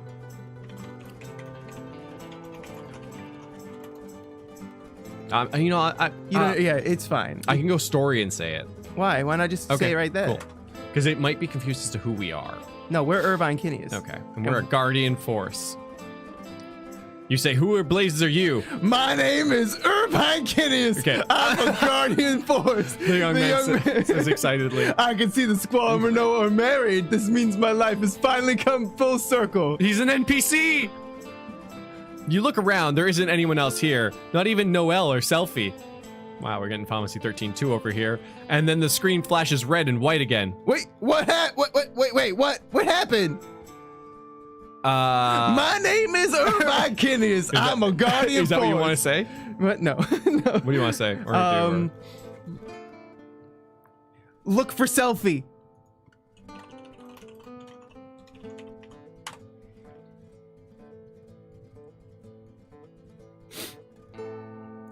shine your little light. You look around for Selfie, the most likely source of help. Well, you attempt to leave the room you're in, but all you find it's a lot easier said than done. Sorry, Stu, you can read this. I'm done reading. As you turn the corner, someone shoves you to the floor. Bright lights pop up in front of your eyes. There are cheers from an invisible crowd. What's going on? It's showtime! Suddenly, Persona 4 Arena intensifies. I guess. Grab your revolver. Oh. Crab. Crab your revolver. My revolver?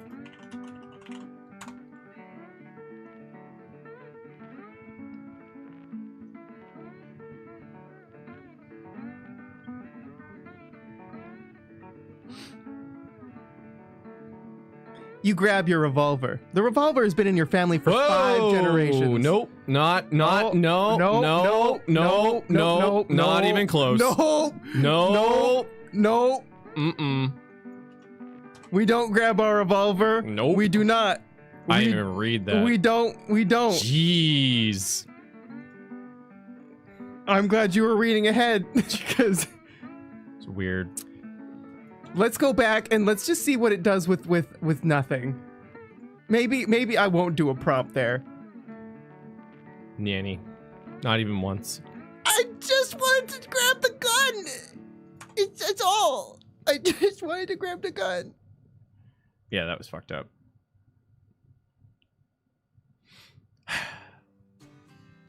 The Squall's weapon's called the revolver? That's neat. The AI doesn't know what to do. Okay, it's showtime. Put my hat on and bow. Tip my hat. Yeah. Tip my hat, yeah. And say, "M'lady." There's no way this can go bad.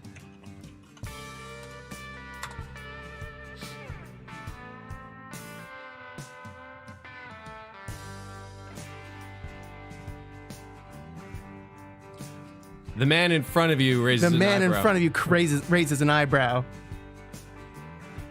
Do you want to be the man? No, go for you call that a curtsy? He laughs, delighted with your attempt. Come on now, I taught you better than that. Run through it again. Your face is heating up. You step backwards, curtsying as deeply as you can. Taking a deep breath, you try to remember all the lessons he taught you about posture. Still, your dress sphere is suddenly 10-2. Your dress sphere is the hussar. Can we change that to like something else? Yeah, sure. Because I don't know what it is, and I don't want to get into trouble. Yeah. Your dress sphere is what was the sharpshooter. Oh.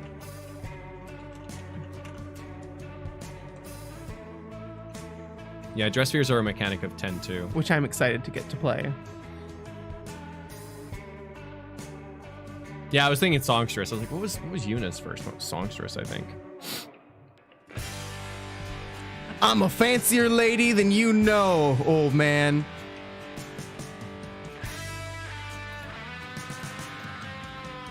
I love how like you don't even try to like Irvine at all.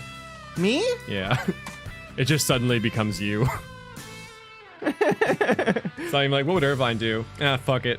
I'm a fancy lady now. I'm a fancy lady, everybody. Irvine is just Nyanny now. I'm a fancy lady. Round up on the prairie. I'm a fancier lady than you, old man. Of course it's not your fault. Your posture is perfect. You try again to curtsy, this time keeping your knees straight. As you do, he grabs you by the waist and swings you around as if you were a little girl again. He's picked you up. Old man, put me down. You slap his hands in vain. He doesn't even flinch as you attack him, just laughing as you beat his chest with your fists. Can you try to bring some of the other Final Fantasy VIII characters back here? They said no one was around, and I was trying to find Selfie, and now we're a girl. It's fine. Don't worry. It's fine. Everything's fine. Somehow you managed to make her a little girl. It's fine. We're gonna be okay. Call for Selfie. Oh. Selfie! Help!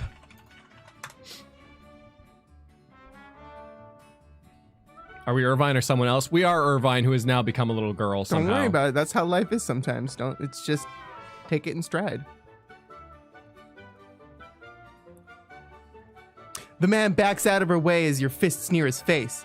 She stares at you dumbfounded. Wait, who is this now? Don't worry, gender is irrelevant. It's the second character. Oh, what? He stares at you dumbfounded. You hit like a girl. Well, I'll give you something else if you compare to one of those slap. He grabs you and kisses you hard on lips before slamming you into the floor, your cheek scraping along the stone. What? You stand up trembling in rage and embarrassment. Someone has started clapping next to them. Someone else joins in. Who is it? Why is this happening? Because, I don't know. It like takes your undertones somehow. It knows you're thirsty as fuck, and so it tries to deliver to you. It always goes this way with you. I don't even mean to. I know. It knows though. It can like tell the delicate like undertones of your typing and your actions that this is what you want apparently. I don't want this. I just want to. Mine always goes to hyperviolence somehow. Should we go? This is the name of the song. You can press enter. You want to press enter? Okay. What do you want to do?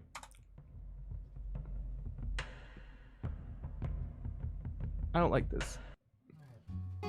Before long, the whole stadium is cheering. The whole stadium is cheering, laughing as you stand up and try to smooth down your dress. Thanks for the entertainment, Renoa. They'll remember this for years. Suddenly you're Renoa I'm now. Renoa now. Okay, we're Renoa. Sorry, Irvine. Bye. Whistle for... I'm taking over. No! Suddenly, Angelo. No! No, you don't want Angelo? I want to whistle for Angelo. I just want to... I was just suddenly Angelo. She doesn't whistle for Angelo. He just shows up. Fine, suddenly Angelo. You got to write your story. Hey, you still interjected from time to time. I did, but it was your choice. Suddenly, Angelo morphs back into his normal form. Yes. He looks angry. Are you okay? He clasps your shoulder, but stares just past you at the camera in the ceiling. Behind it, a man clad in black nods slowly as Angelo tells you, just remember, ignore the cameras. We can't afford to break your cover or we'll lose our most effective tactic. He leans in closer so that his lips are almost touching your ear. Take care of her. Take care of her. Okay, so it seems like Renoa was here, and you might still be Irvine, and now Angelo has morphed into like a human or something, which is incredible. I never considered that. So what would you like to do? We're gonna take care of her. Take care of her. I'm concerned for what Angelo's gonna do though. He seems like he's going to die or something. Fancy.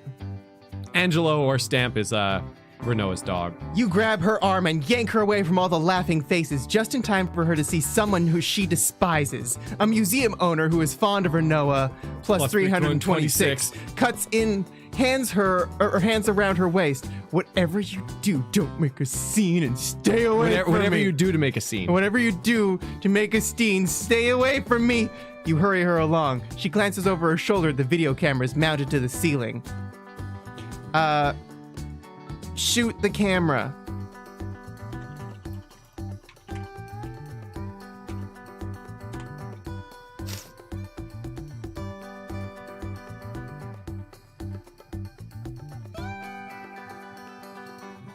Oh, we're gonna get a good end. Why are they so like into these? Okay. You pull a carbon shade from your bandolier, crouching in the shadows under the camera.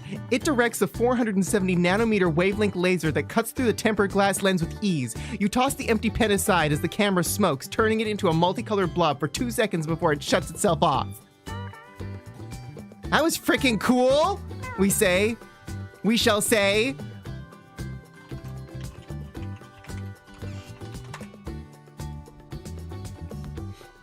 I think we're in a spy movie. I think that's what I thought we were Wild West, but we're in a spy movie. The guards run to it, trying to figure out the problem overlooking you. What happened? Who did that? They look at you suspiciously, but realize they can't read your mind and are forced to let you go. Yes. You take Renoa's hand and continue on your way home. I can't believe we just stole Renoa from Squall's wedding. Don't even mind. It's Dusty so fingers. No way. Say, that was a close one, eh, Renoa? And look into her eyes. Maybe not that last part, because that might take it places. You're right. I saw you do a thing. Oh no. Oh no, no. You need to know what you've done. See, I only need to. I say things and I need you to react to them so that I know. You say that was a close one, eh, Renoa? And look into her eyes. Don't say that part out loud. You smirk. Renoa takes your lead and looks in that direction. You walk over casually, sitting down beside her after a few moments. She giggles a bit and then kisses you hard. Oh, you can feel her power pulsing you as you kiss back. The twos of you are enveloped in a warm orange glow. That's Squall's wife. You're his best man. We're a better man than him, apparently. You were a guardian force. You're supposed to protect, not attack. Let's see where this goes. Okay, enter. Yeah.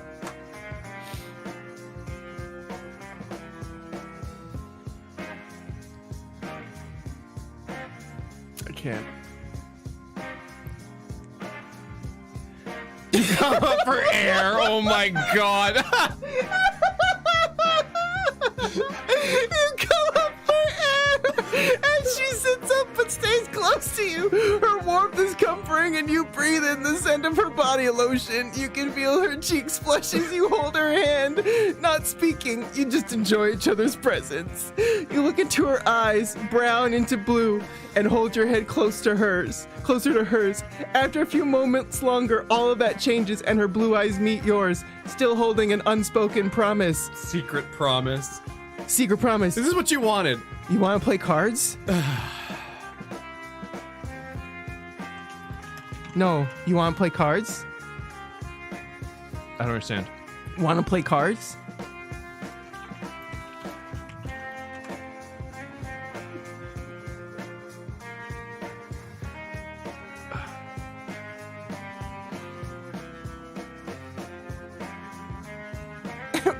Renoa scrunches her eyebrows together and repeats, "Cards?"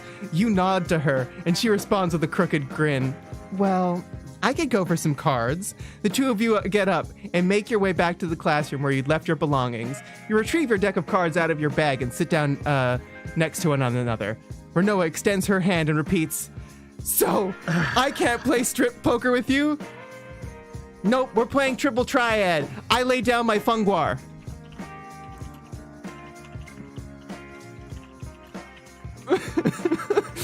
Girl, stop yourself. Get a hold of yourself.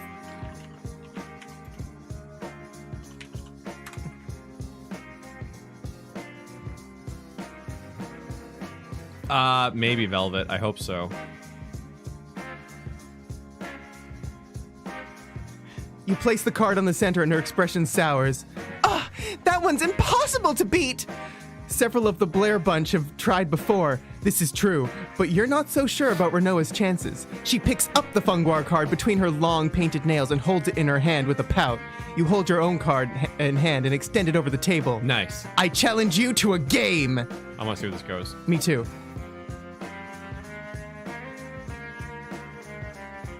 I'm gonna play some things. The fact that Ultimisha was so powerful that only the dummy thick thighs of a fat Chocobo could stop her makes all this seem plausible. Slowpoke! It is. This is delightful. I'm glad we're finally playing cards. DID Squall just get cucked. I'm not high enough for this. He sure Playmaker! did, and none of us are. Don't worry. It's all for the greater good, I'm sure. Oh my I'm dink. back. Just wanted to say I love the description and the t-shirt that just came in. Pocket Nyandroid is adorbs. Aww. I'm glad you like it. Glad you like it. It happened on a whim, and it was just a baby of the creative process where I didn't mean to, and then there it was. Oh, I can't play this one. Can you play the top one? Sure. I left during card games and crossovers and returned to bedrooms and demonetization. The heck did I miss? Everything. This is a whole new story. Everything. This is Irvine's story. This is the story of Irvine Kinneas, best man at Squall and Renoa's wedding. But Who became a guardian force and stole Renoa from the wedding. we did. It's okay though. Angelo gave us his blessing. I gotta get card music going on now. There's memory card full. Okay.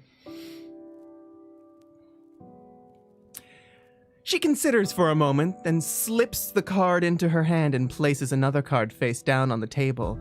As she shows you the card, she explains that it is one of hers, though you cannot remember which she began with. Well, no matter, you still hold a chance at winning. With a tap of her finger on the table, the two cards levitate upwards until they're at eye level with you, side by side.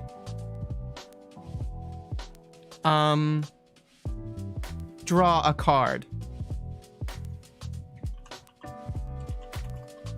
Don't even draw cards in Triple Triad. Don't worry, it's fine.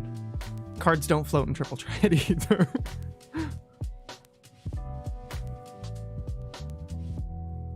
Play Pot of Greed. Oh. You draw a card. You take one of the 3 cards floating above the table and place it face down in front of you. Then turn to Renoa. Then turn the card Renoa showed you around. It is one of Caius's cards that looks like it was covered in thorns. Damnation, you mutter as you place it on top of your other card. Without even glancing at her other card, Renoa turns your new card face up and you're forced to show her your other card. I don't know what this leaves us. Reveal Pot of Greed.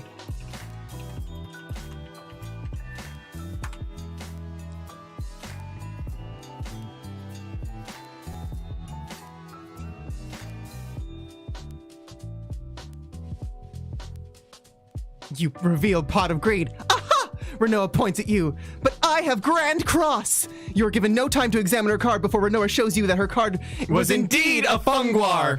Though you cannot remember if this was the card that she originally used, still, as the sole owner of Pot of Greed, Renoa wins the game by default. Ah, you win again!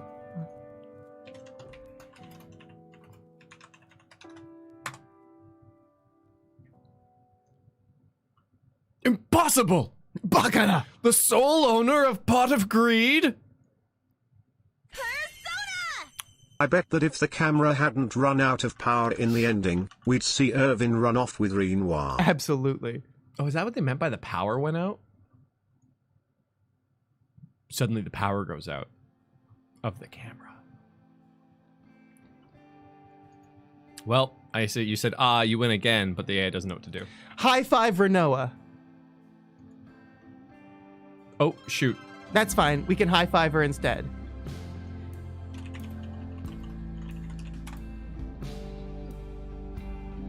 You want to insert selfie into the story? Yeah, we should get after we high five, let's have a suddenly selfie. A look of horror washes over Renoa's face. Ew! She crosses her arms again. That was like the kindergartner's idea of a high five. Whimpering, you slide further down the wall and find no consolation in your cards. The only sound now is the hum of the flashing lights, which have begun to give you a headache. Suddenly, Renoa turns to face you once more, eyes widening. Okay, let's see where this goes. I know. Any sort of physical contact that isn't violent leads to demonetization with this thing, apparently. I know! She places one of her tiny hands on top of yours, then slowly swivels her shoulder and leads in, presses up against you. Her other hand is extended outwards towards you. It's obvious what she should do. High five! She beams proudly at her maneuver. You mirror her actions, a dopey grin overcoming your face. Selfie enters the room, a look of horror and disgust at seeing you with Renoa. We getting drama. Big drama. Wait, can we change the wording to a look of horror and disgust washes across her face at seeing you with Renoa? Do you think that makes more sense, or is this better? Sure.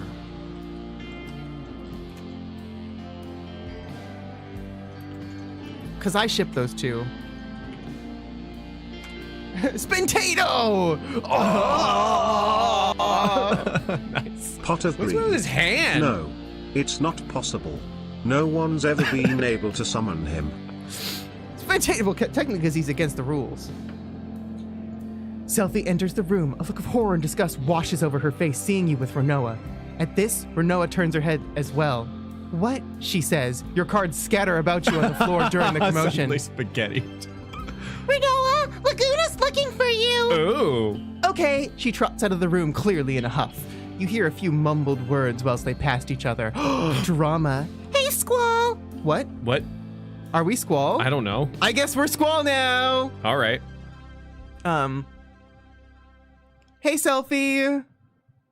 What are you doing here?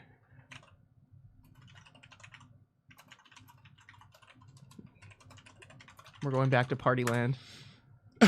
We cocked ourselves. Oh, God. Well, I mean, that's the happy ending everyone wanted, right?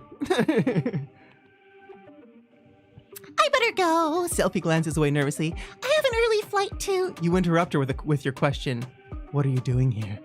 She looks surprised by your question and is at a loss for words, so you explain. I mean, I thought you had an early flight today. Enter. Yeah, let's see where this goes.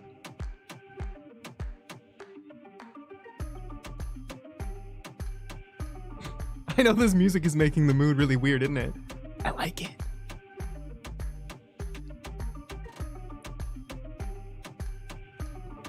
Are you all right? Selfie asks if you've been sleeping. You look a little wrung out.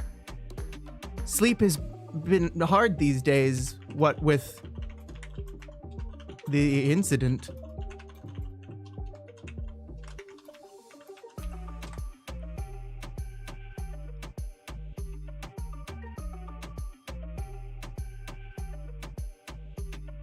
Right back. Okay. Oh! Yeah, that's fine. We're good. I was like, why would you push enter and then run away? Oh, I got so scared.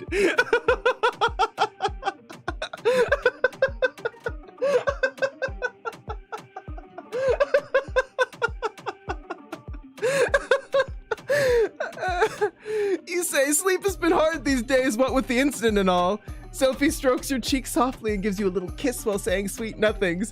You gaze at her lovingly until she finally looks up at your eyes and firmly grasps your forearm to emphasize her point. I'm glad you're okay and in one piece, you say, smiling. You have no idea how... Wait, you have no idea how relieved I am on that front. But you're sure you're fine? She looks away coyly, but does respond. Yes. Oh... We're in a love triangle right now between I don't know who we are and okay, we're gonna say, but what would Squall think of this? Because we have to cement ourselves as being Irvine. I think that's the important thing. No, we're Irvine. We're still Irvine. We gotta be.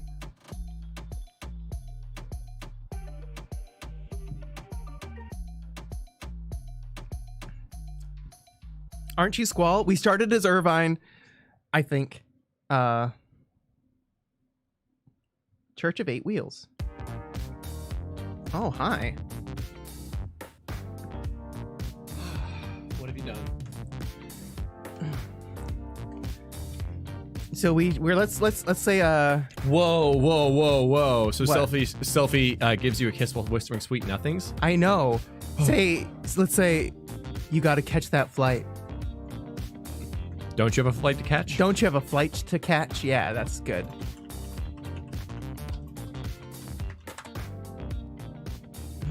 Some porn music here. This is called the Church of 8 Wheels. It's under the party. I looked up party. You're right, I do. Say hi to everyone for me. She hurries out in a hurried manner, causing you to wonder if she knew something you didn't. Years pass. Time skip! Years pass and Quistis becomes your instructor. She pushes you harder than anyone else, but recognizes your ability and knows that you will go on to greater things. She's still cold, though pleasant with you. Hey, do you want to play cards, Quistis? Hey, Quistis, you want to play cards? That's it.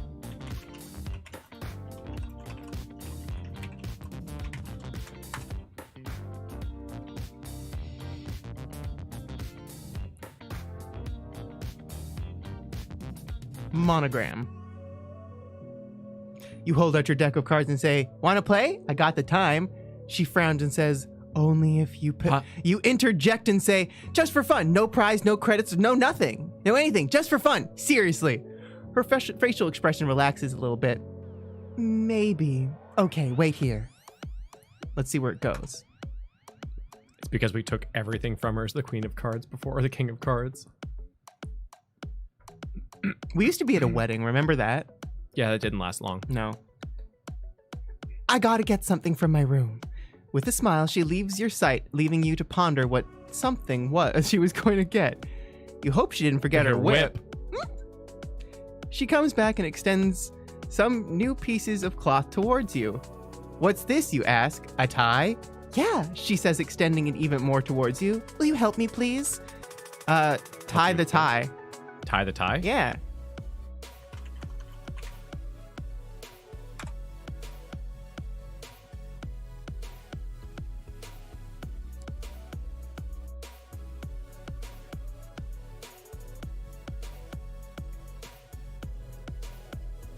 You tie the tie. Congratulations.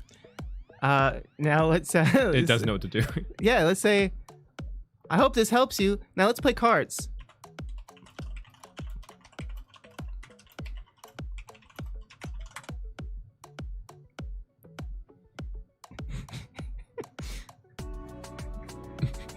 You tied the tie. The end. She's trying to get me to go down a dark path. A darkened path that we can't go down. You close your eyes and with an unsteady hand you grab the tie, bring it up to your neck, twist it twice, and then flip it over your head. With one smooth motion, you pull the loop around your head and slip the ends through the loop. Finished. Could the finishing school episode 1 be any worse? Seriously. Whoa. Wow. What? Hey, what? Nyanny! I just want to play cards!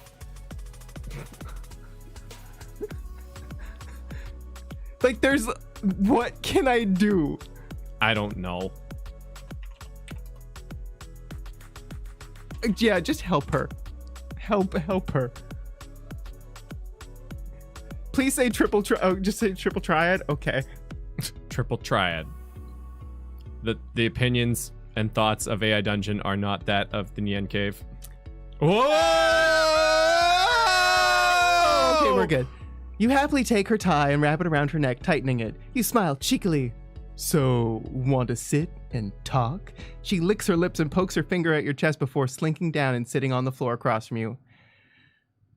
You mutter as she sits down. She stares at you wordlessly with her cold, vacant eyes. She then starts again by poking you in the forehead. Wow, she is flirting hard here. Triple triad? What do you want to do? These are some really weird rules for triple triad.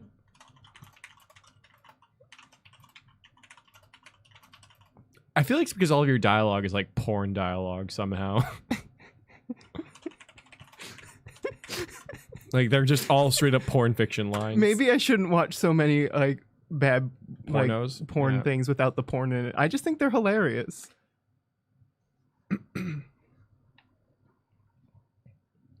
X-ray vision. You point to her sizable deck of cards and say, "Tell me, what rules do you play by? I like a round of cards." She smiles, looking at her cards. She thinks for a while and then rearranges them. I don't under, you begin to say before she cuts you off. Okay, the rules are, firstly, no using GFs. Secondly, no materia either. These rules set? Who's using GFs and materia in triple triad? It's amazing. Okay. Suddenly materia for some reason. So let's go to story and Okay. let's agree to the rules. Lots sorry. of do. That's a do. Sorry. A story. I take out my deck of cards and shuffle it. Then yell, quotation mark, "It's time to duel!" End quotation mark.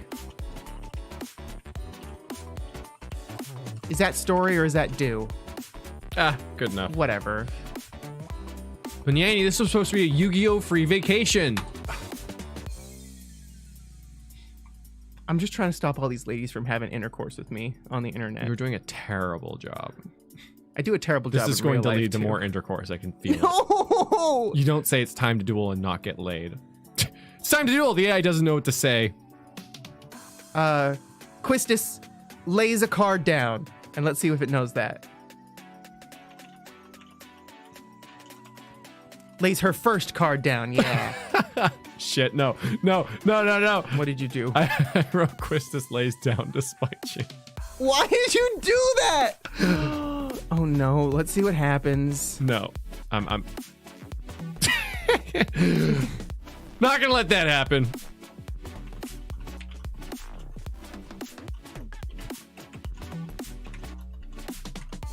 With a wry smile. I don't know what that means, but we hear it a whole times.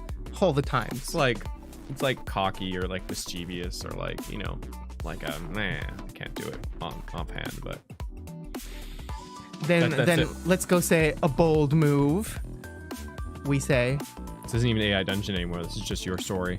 it's just me writing fan fiction.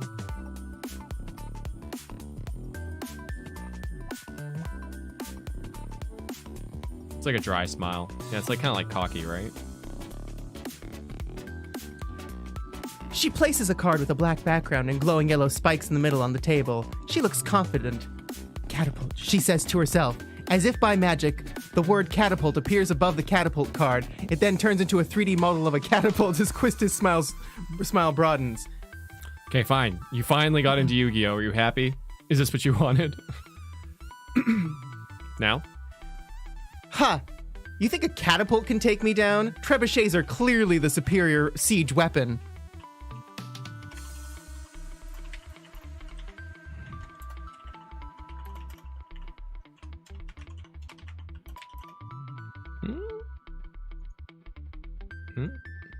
I don't know how to spell trebuchet either. I'm pretty sure that's correct. Okay. Is the superior weapon. Siege weapon, sorry. Battle. Let's get battle music going. A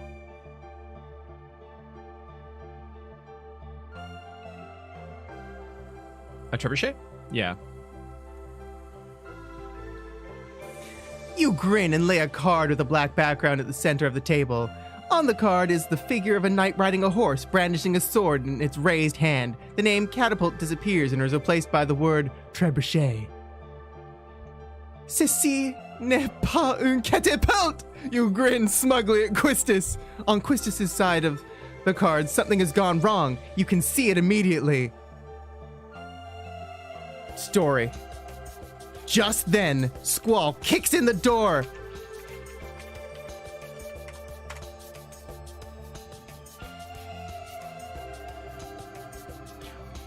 Oh, crap! He yells in an operatic fashion. Cards fly everywhere.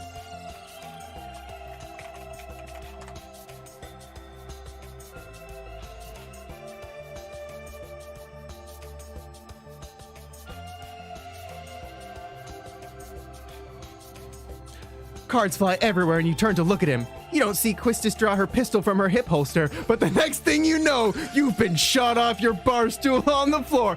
We're Wild West again. Gosh dang, let me get music. Lost Cowboy. Nope, too dark. The world... This You've one. just been shot by Quistis. A cloud of dust settles slowly from the blast. Looks like it came from your side of the table. Carefully, you pick yourself up as something tickles your nose.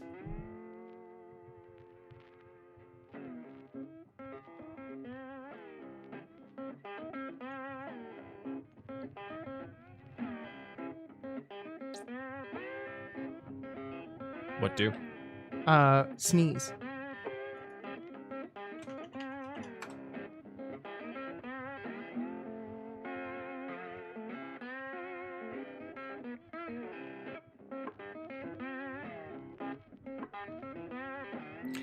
A blast of dust engulfs your face and you're confused no longer. You're flung from the table and propelled feet first towards the counter were you. Your feet hit a hard object but fly right over. Crap! It's just my luck to break my neck in a freak accident. It could have happened in so many other nicer ways. If you had looked before hopping onto the counter, you might have noticed that the glass on the cupboard actually protects rather than harms. Am I okay? I think your neck is broken and you're dying. Squall rushes over and holds me in his arms.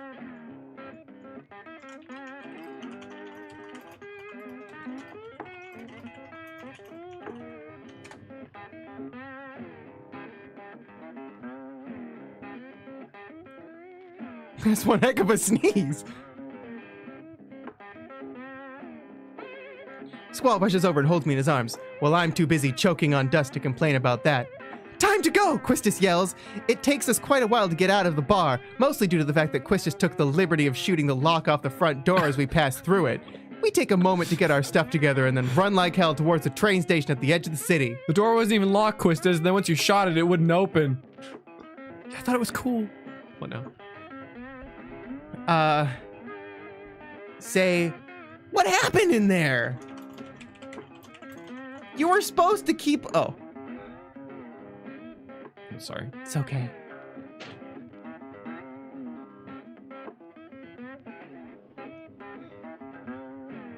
Ooh.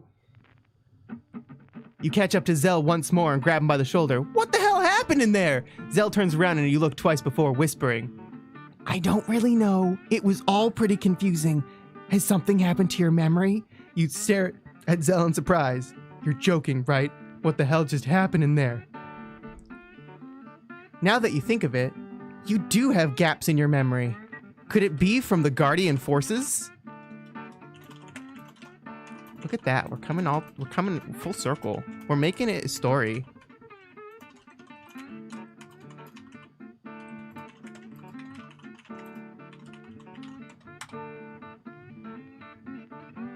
Who are we?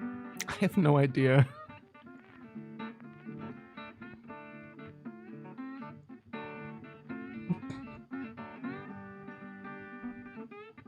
Taking mental note of this, you ask Zell again, what the heck happened in there? Zell shuffles his feet and looks away before replying. I don't think I should tell you. Quisty might be right. Your GF is intoxicating your mind. You grab him by the collar and bring him closer to your face. Try me, shrimp. Jeez. Wanna see where it goes? Okay.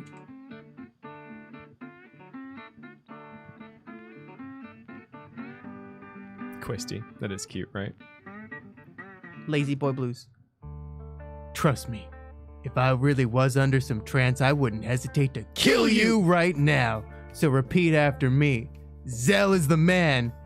You feel fear pulsate from Zell. He shuffles in terror before replying, Zell is the man.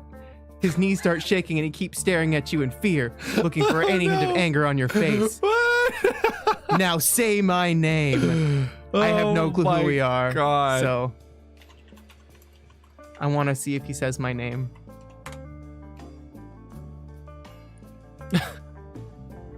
Zell is the man, man. I know.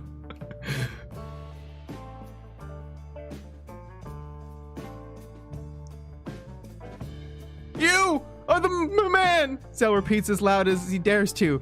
A gut feeling takes over you, an urge you cannot explain. You hear yourself say in a low voice, You'll never question my authority again. Why are we bullying Zell? Never question your authority again, Zell repeats despite having not been asked to. His knees stop shaking and his back straightens. This time, he doesn't look away when you meet eyes with him. Now say my name. Now say my name. I just want to know AI's like, I don't know who you are either. Okay, don't make me say Nobody knows it. who we are.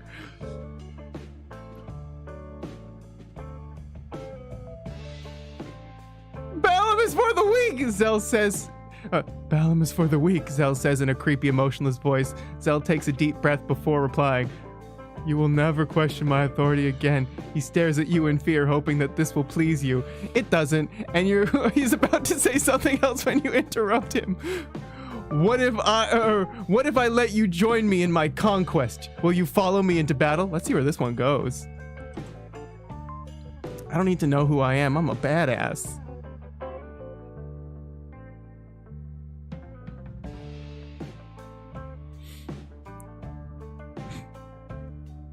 Will you follow me into battle? Will you support me? Confused, Zell answers, never question your authority again. You glare at him before replying, and what if I command you to stop breathing entirely?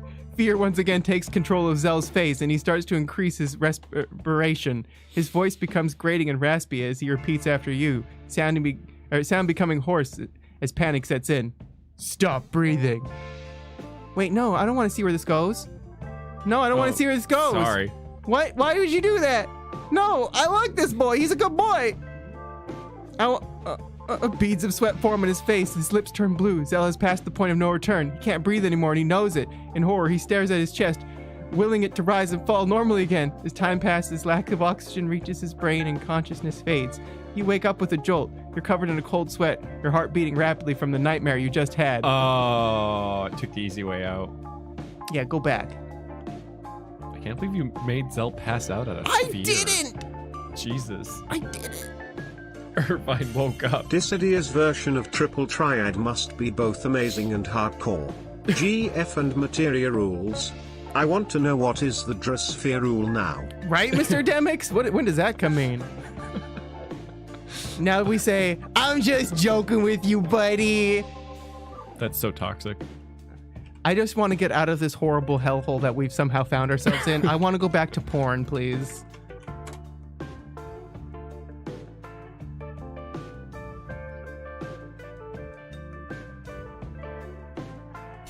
Say my name. Okay. Hispano. VIII Sleepy. Poor Squall. You're not gonna kill me? Nah, I'm just joking with you, buddy. Now, say, name, you're the man. Zell obeys without hesitation and spits the words out in unison with you. You're the man! It actually doesn't know what our name is. We don't have a name. Give him a hug. My name is Irvine.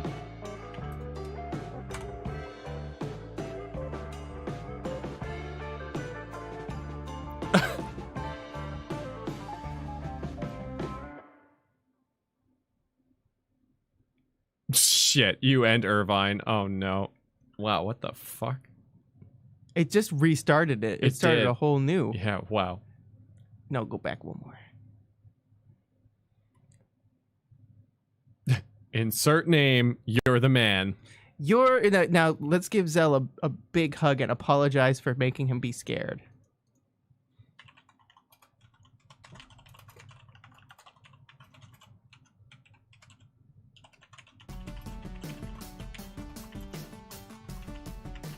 I'm pretty sure that's what you said. Sometimes the way you word things is so interesting. It's the way that I word them in my brain. A big smile lights up on Zell's face when he hears your offer. He stares at you blankly, expecting you to go in for a hug. You think about it for a second before opening up your arms. Zell hugs exactly like he shakes hands. Zell, I can't do this, I'm sorry. The words barely leave your mouth before Zell releases your grip and pushes you away. He smirks as you stand, motionless. How are we going to explain this to Renoa and Selphie?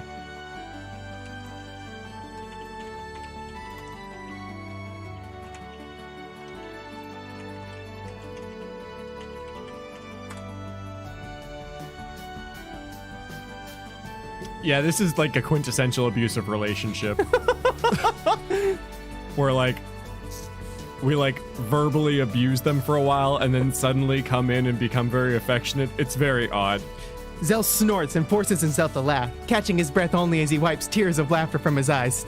Still chuckling, he looks at you dead in the eye and says, well, I just say I was getting some fare? Something I should probably do more often anyway. Remember that time you almost died from not breathing?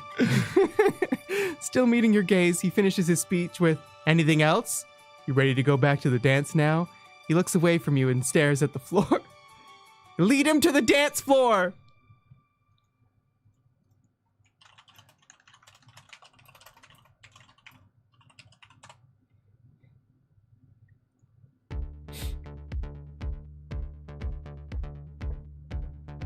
I just like going with whatever AI decides. A's like, we're at a dance. I'm like, heck yeah, we're at a dance. You stretch your arm forwards and then wrap them around your companion, drawing him into a hug. Zell looks terrified, touching his left arm to his body as though unsure of what to do with it. By this time, the music has ended, and everyone is quietly watching you two on the dance floor. Oh no, we're weird. It's okay, though.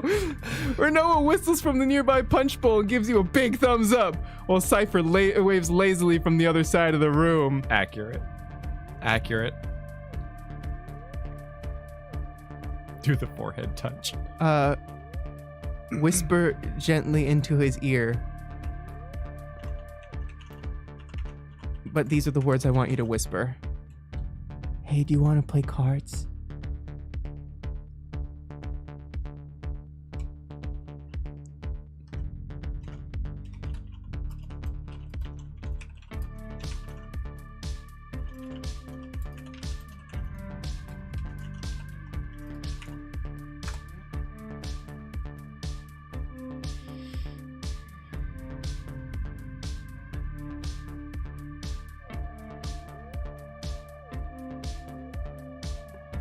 Zell jumps and rapidly nods his head. A small voice in the back of your head tells you that Zell doesn't seem to be enjoying this. Oh.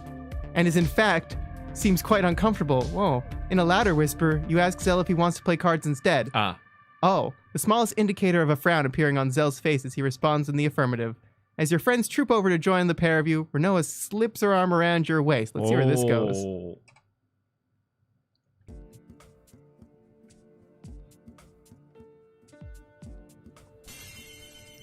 Did Mardink make a cameo yet? Nomura! Not yet. Not yet. We're gonna figure it out. So where are you three going? She asks cheerfully. Zell and I just finished our dance, and from what I can see from the crowd he's gathered around him, people seem to have taken quite a liking to him. Far as I care, Zell can prance around like a girl for his whole life. Oh. Cypher says from beside her. Just as long as he doesn't expect me to join him. It's a very Cypher thing to say. It so much is. Let's say, Cypher, you'd be happier if you just danced a little bit more.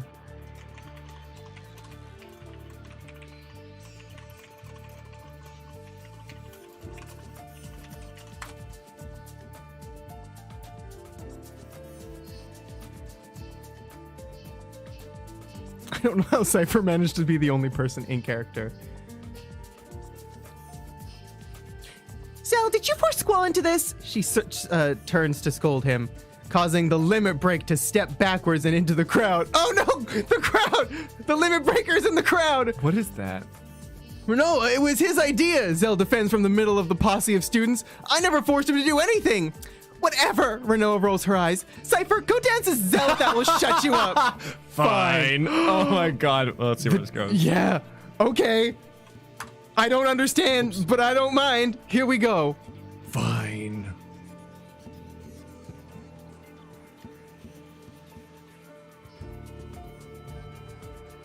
Oh, this just seems too appropriate. My name is Fucky, and I am a butt crack fungua. Now, we shall do the devil's tango, and together we shall unlock the powers of the GF. Spintato! That's about where we're at right now. Of Irvine. Fine. The gunman mumbles and moves towards the crowd of people around Zell, who stands back to make room. I can't believe you made Cypher dance. You roll your eyes. Now go dance or he'll complain about that too. Fine, Renoa pouts, turning on her heel to head towards the crowd and Zell.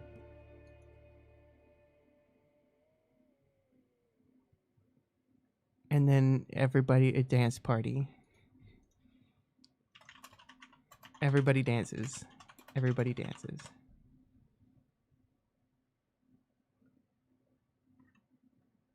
Let's get some happy dance music going on.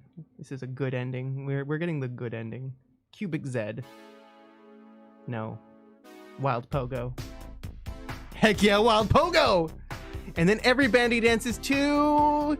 The energetic music fills the hall as Zell, wasting no time in throwing off his jacket and tie for the lot of you.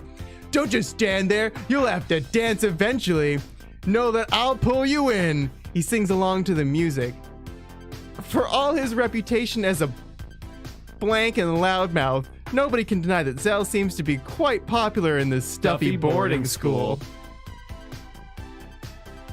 Yeah, right? I want to see where this goes. This song's good. I don't know how you sing along to it though.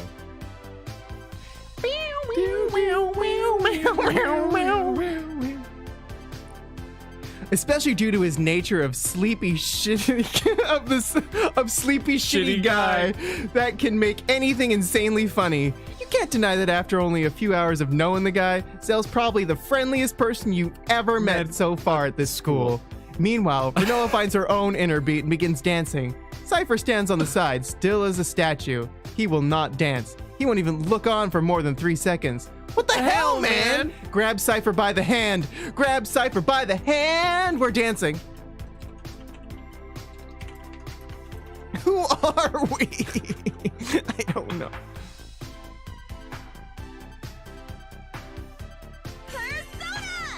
It's like this was a dating sim and we're trying to get the Hari mending. He absolutely is. Megahasi, yeah, we're all gonna play cards, man. You resist the urge to roll your eyes at Cypher's horrific clumsiness as her pulls you forward, Oh my god. only to trip over his own 2 feet. As I let out a yell in shock, he lets out a yell of surprise as he pulls me over to him. After a loud oomph and a series of bangs and curses, I realize that I have now fallen on top of him. Oh my. Blush furiously. Every time you try and grab someone's hand, it just gets so... It does. This one's called Workout. Haramend.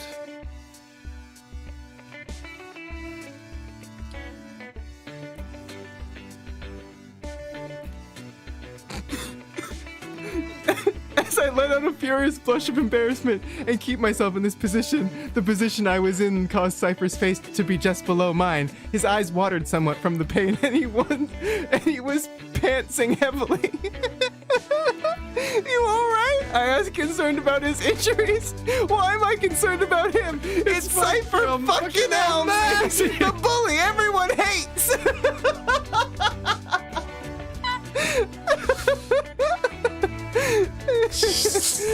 So fucking anime right now. It is. Stop trying to do everybody! Okay, go to say. Hey, ... I think I feel your deck in your pants. Want to play cards?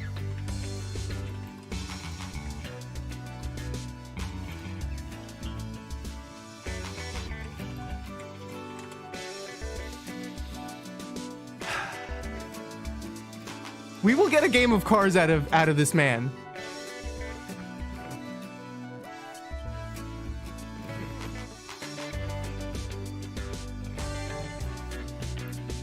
I stand up and dust myself off before checking Cypher. Fortunately for him, he suffered quite a lot of embarrassed gasping. He looks up at me sheepishly. Deck? He asks, confused. Suddenly, I know what to say to get him, to get one over on him. Yeah, your frilly deck of cards that you use to trick girls into letting you lay them, I answer. What? It's so bad. Now duel me like a man.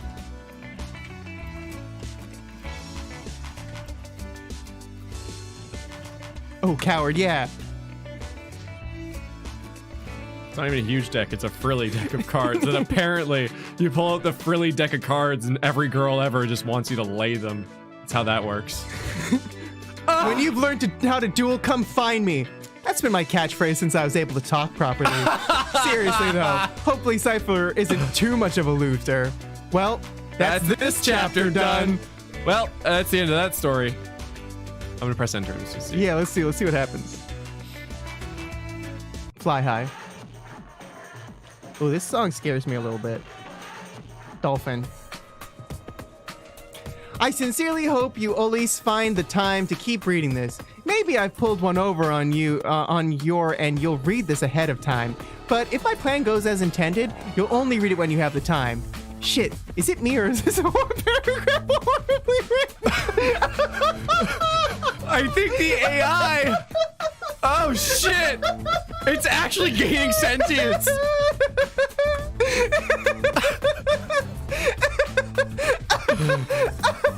Well, I better head off. Time Stealth. The AI has become Nyanny. Stealthy yours, Ace. Stealthily yours, Ace. To read the chapter, click here. Oh, it got me. Oh no. I'm kidding. Hey, we The AI doesn't know what to do. We did it. Upstairs with Cat. And plot twist, it was just Selfie's blog the whole time. It was just Selfie's blog. Thanks for reading my blog. This new tab, Cypher Irvine Zell fanfiction. You found an issue of Selfie fanfiction 1. Wow. Oh, This is actually just a Selfie fanfiction beginning to end. it really is. Oh my god. Jesus Christ. Nyani, we have complaints filed from nearly the entire cast of FF8. Please have a seat over there. You're in serious legal trouble. SMH. I didn't mean to. I just wanted to play cards. I don't know Freaking- how this happened. Lorenz intensifies. What complaints? No. I simply asked the ladies if they'd like to play a game of cards with me. That is a privilege and an honor that any girl would be happy to partake upon. Wow, is it just me or is that paragraph horribly written? Better edit this part. Oh, 50 Shades of Poo-Poo. Well, that was fun. Whatever the hell that was. I really wanted to see what he had in his deck, like what cards he would have used. Quist just loved to play Funguar and Catapult. I know, Catapult. Oh, I'm glad you liked it. It's been that was a lot of fun. Thank you. We should do this. This has to become like a thing that we do after we beat a game, man. absolutely. Like, I'm glad we got like Cypher's like actual epilogue. That was interesting to say Yeah. the least. And Selfie's erotic fan fiction, BL fan fiction, Selfie's yaoi fan fiction. Mega Hasi. I love it. I love it. Yeah. Thanks for being here. That means Persona 4 Ultimax Arena's next. Yep. Yeah. And DMC tomorrow. DMC tomorrow. One sad no Sonic. 1 second. But I'm excited for DLC too. We were eating Selfie's yaoi fanfiction this whole time, and I bet it's on her website to boot. Oh, 100%. You know it is. It's a hidden link though. She has to tell you about it because she doesn't want the school to find out that she put it on the school website. No one reads it anyway. Except Like, for Squall. Okay, you have to click the sunflower, but it's a sunflower on the second page. And then you'll get to the good stuff. Good stuff. That's funny. And Cookie, happy birthday! Yeah, I said it when you were gone, but happy birthday, Cookie! That feeling when all you wanted was to play a game of Yu-Gi-Oh with everyone, but accidentally got the harem ending. Yeah, it's true. I love it. I love it. Oh, this song's called Classique. It sounds like a song from Bayonetta. And that wraps up Final Fantasy VIII. Pretty nicely, I think. Oh. I actually really like this song.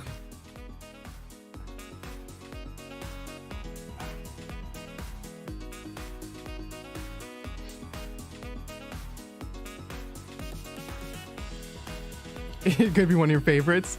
Nice.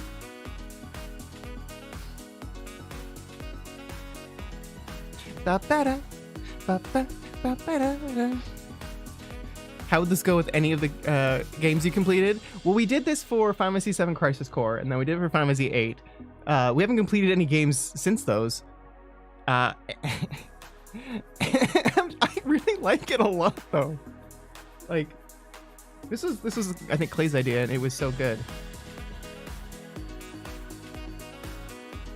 It's cool we can do the memory option now, and it seems to bring in characters more regularly. Yeah, like it would be cool if we did like we had some setup, and we did a setup with like some members, and they get to describe themselves and see how they're inserted into the story. Does it only work for Final Fantasy games? No, it works for all, like anything. You can just get AI Dungeon and just start going on an adventure. Jordan says it was my idea, actually. Oh, nice. Thanks, Jordan.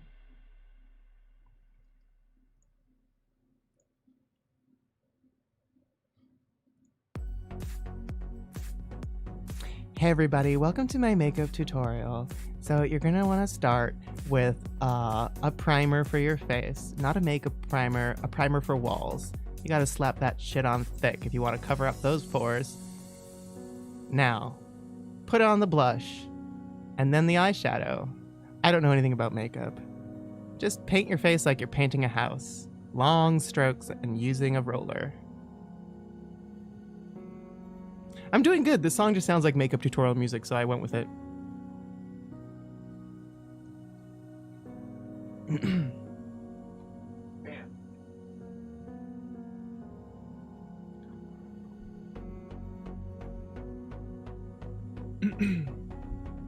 Yeah, it would be cool if you could set characteristics for characters, Seslin.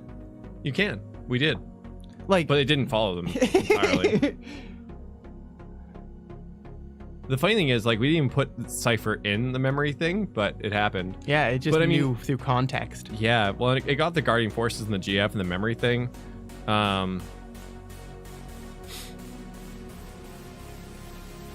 I mean, like, yeah, because we said that Quistis was Squall's instructor and stuff, and it seemed to remember that. use Yeah. That. It also remembered that Angelo was Renoa's dog and stuff. Anyways, fun. Is the reason Clay wanted to play cards with everyone in FF8 because he wanted to fudge them? If so, that whole playthrough has a new meaning. Are there any duelists there? I want to do them! I want to duel them! I want to duel them! It's good. All right. Well, I guess tune in tomorrow morning where we're going to start DMC. Yeah. And listen, continue. I'm not going to force myself to finish 2 or anything. You guys don't need to worry. I just want to boat it up at the very least, see what it's about. Yeah, if it's entertaining, I'll keep playing it. But if it's just lame, then yeah, if we can make it funny, we'll keep playing it. But if we're just like, wow, we can't work with anything, then we're not gonna. It's not gonna. For as long as I want to. I'm gonna force you guys to play it. Yeah. You act like booting it up is a fucking crime or something. Well, to some it is. All right. Well, anyways, I'm starving, so I'm gonna go grab some food. Okie I hope you guys have a good Saturday. We'll see you tomorrow for DMC. This will be fun. Okay. All right. Bye. Thank you. Bye. I love you. Bye.